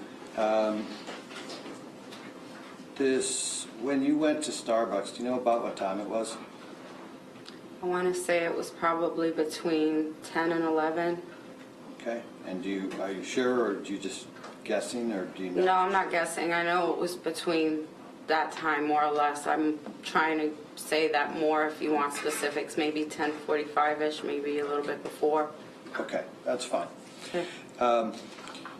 Now let me ask you a question. Do you live in the same place as where this happened? No, sir. Okay. Tell us with as best you can where this happened. If you know the address, that's great. If you know the name of the apartment complex, that's great. Tell us everything you can. The name of the apartment community is Oakwood Apartments. It's in South Tampa on Del Mabry South and Iowa. Okay. Tell me a little bit about the apartment complex. Is it separate buildings? Yes. So did your building have a name or a number? It was, I can give you the address. I don't remember if there was any numbers on the building itself, but it was 5901 Apartment D. Okay.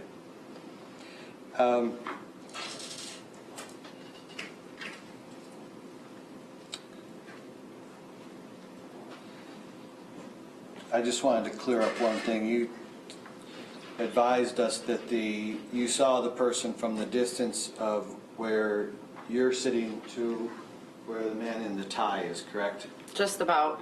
Okay. It was not your testimony that is 35 or 40 feet, but you are saying that is about the distance. I'm saying that's about the distance. To me, in my mind, it was probably about 20 feet, so I apologize. No, that's fine. I just want to make sure that we know what you said. All right.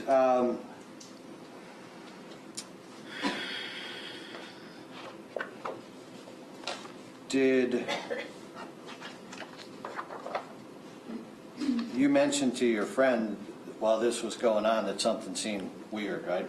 Yes. Okay. Did you see the man and the little girl get into a car? Yes. Did you see them drive off? Yes. Okay. And is that the last you saw? Yes. That's all I have, Judge. Well, you need a break. Do you all want a break before cross? No? Okay. You were the passenger in the car? Yes, sir. Who's your friend? I'm sorry, the Who's your name? friend? Yes. Herbert Ordonez. Okay. This all took about 3 to 5 minutes, right? Yes. Okay. And you said this was about 10 or 11 at night? Yes. You didn't see him on the phone? No. Didn't see him with the phone? No. Okay. And when he left, he put the child in the back seat? I don't know. I don't remember where in the car the child was put.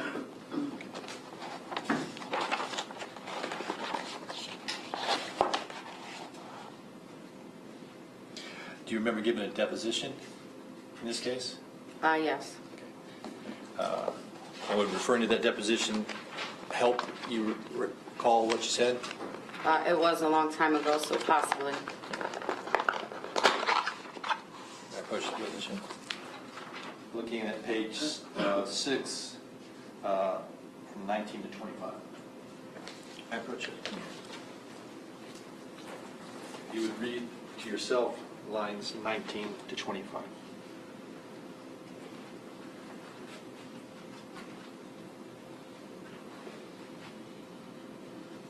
Okay. Does that help you remember? Well, it does not help me remember, Okay. but I did say in the statement, I believe, Put it in the back seat. yes. And then drove off. You don't know which direction? After they get out of the community or the complex, no, but I know that they have to drive the way out. It's only one way in, one way out, really. Okay. So it was as if he would have to known somebody in that area to get back to where you were? No, at the time, the Stay.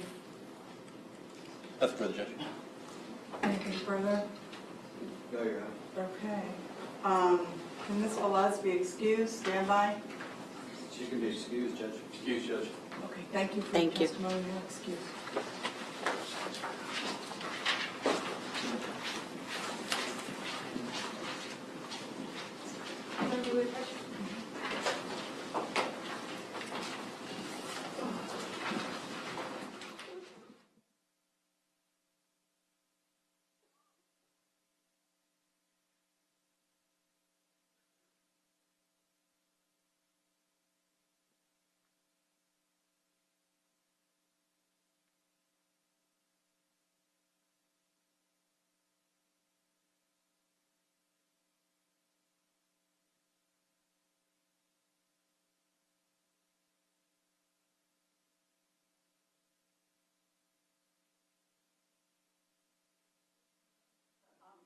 Thanks. Flowers early. I don't know if you're glad or sad. Doesn't really matter. So we'll start tomorrow morning at 9 and plan to take it till 6. Okay? Any questions at all? Leave the hands on the chairs.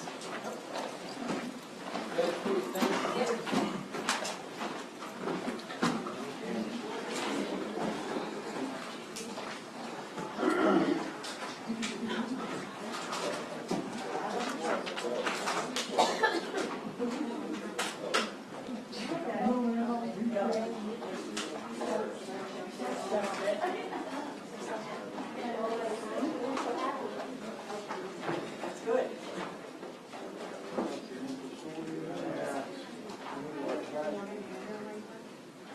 Someone else.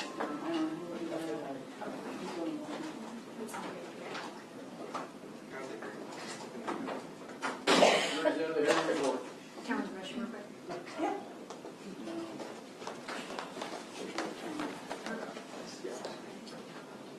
We're gonna try to move that into the back room. You're gonna do what? Just try to move that TV, put it into the back room if that's all right. Sure. Just try to get it out of everybody's way. I know it's Sure. not convenient. Come all the way around, Council.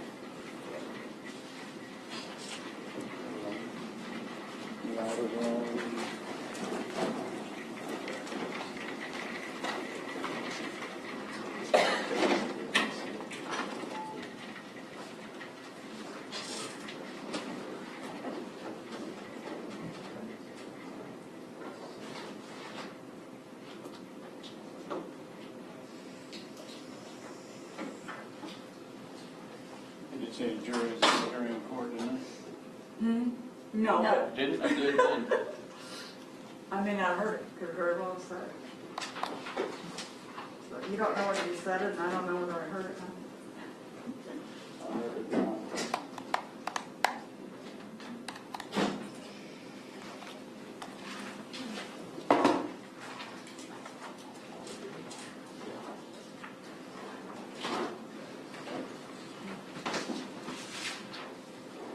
We're waiting. Do you have something you want to bring up? Yes. We're waiting on this man off to the bathroom. Oh. Judge, I can start. 'Cause Okay. we have no issues as far as we know.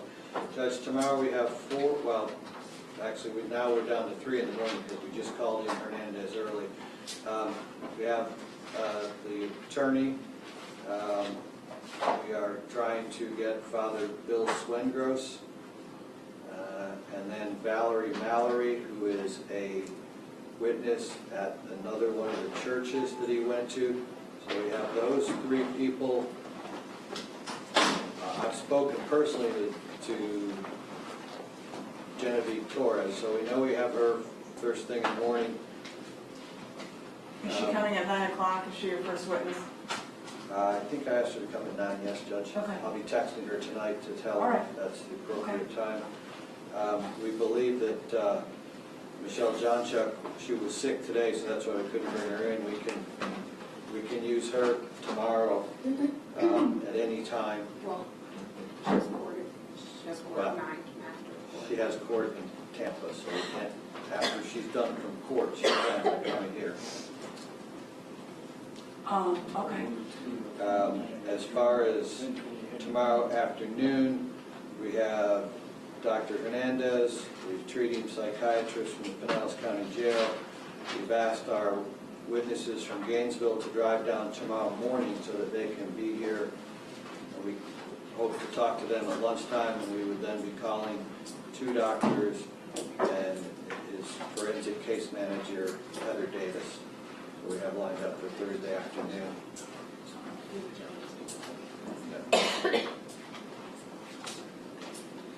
Judge, we also have Dr. Mackless is one of our expert witnesses. We have him lined up for Friday. I suspect his testimony will be lengthy. I assume the cross-examination will be lengthy. The issue we have is Dr. Otto and Dr. Mayer have both advised us that they are not available on Friday or Monday. Thank you for telling me. Why? Well, Mayor is out of town. Otto has class, and based on the court previously saying we weren't going to do Mondays, that's what I advised him, and so his class he did not get covered. He has class on Monday? He teaches, right. Right. Do you think he could get coverage and come in Monday morning? He said he is not available on Monday. Well, I don't think he would just be a Monday morning. His direct is going to be very lengthy. I don't know. Well, I assume his cross would be as well, but I don't see him being a half-day witness. Who's coming on Friday? Mackless, And that's it? That's the only witness you have for Friday? because Otto and Mayor are both unavailable Friday, Monday. Unless we don't get through. Right, and Monday unless we don't get tomorrow. Okay, wow.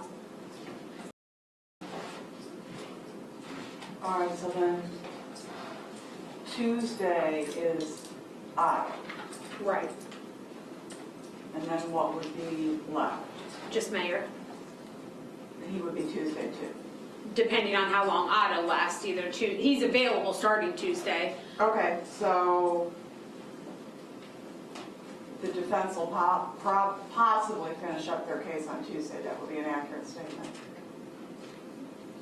Possibly, and for sure on Wednesday. For sure Wednesday. Okay. So that gives you all some kind of guideline. All right. So I should probably do my own pre-trials while defending. Right? We were under that belief, that's Well, why. so was I. Right, that's the only reason So that I got a volunteer, so. take advantage of that. You never know when you might have to cash it in later. Fair. So I could have the jury come back Monday afternoon to hear the rest of something if necessary. If not, they have Monday off. Okay. Judge, and I want to clarify the court's ruling. Dr. Lazaro is going to be able to sit in through the testimony of Genevieve Torres. Yes, We don't have that luxury, obviously, so are we allowed to use our camera to record her testimony so that our experts can review it, have the same access to her testimony that the state's experts do? let me just put it this way. From powers higher than myself, I have received some negative perspective on all that. And I'm going to respect that, and we're done with that. With what? Recording stuff in the courtroom. Is that what you're talking about? Yes, ma'am. Then I think we have an issue.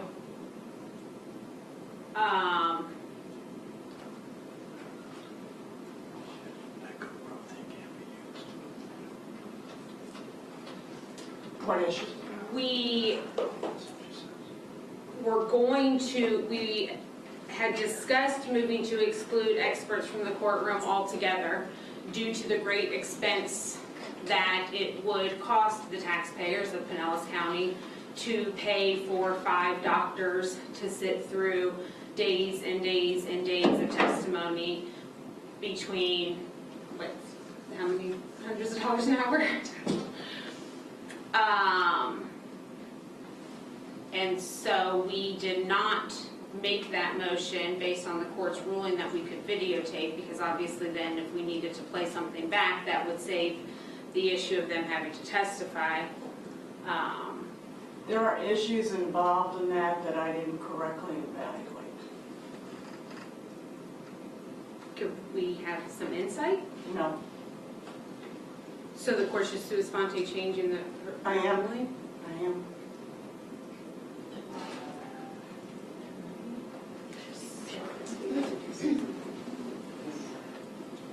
Do we have a moment to discuss, because that's Yeah, going sure. to affect some things for us? Yeah, of course.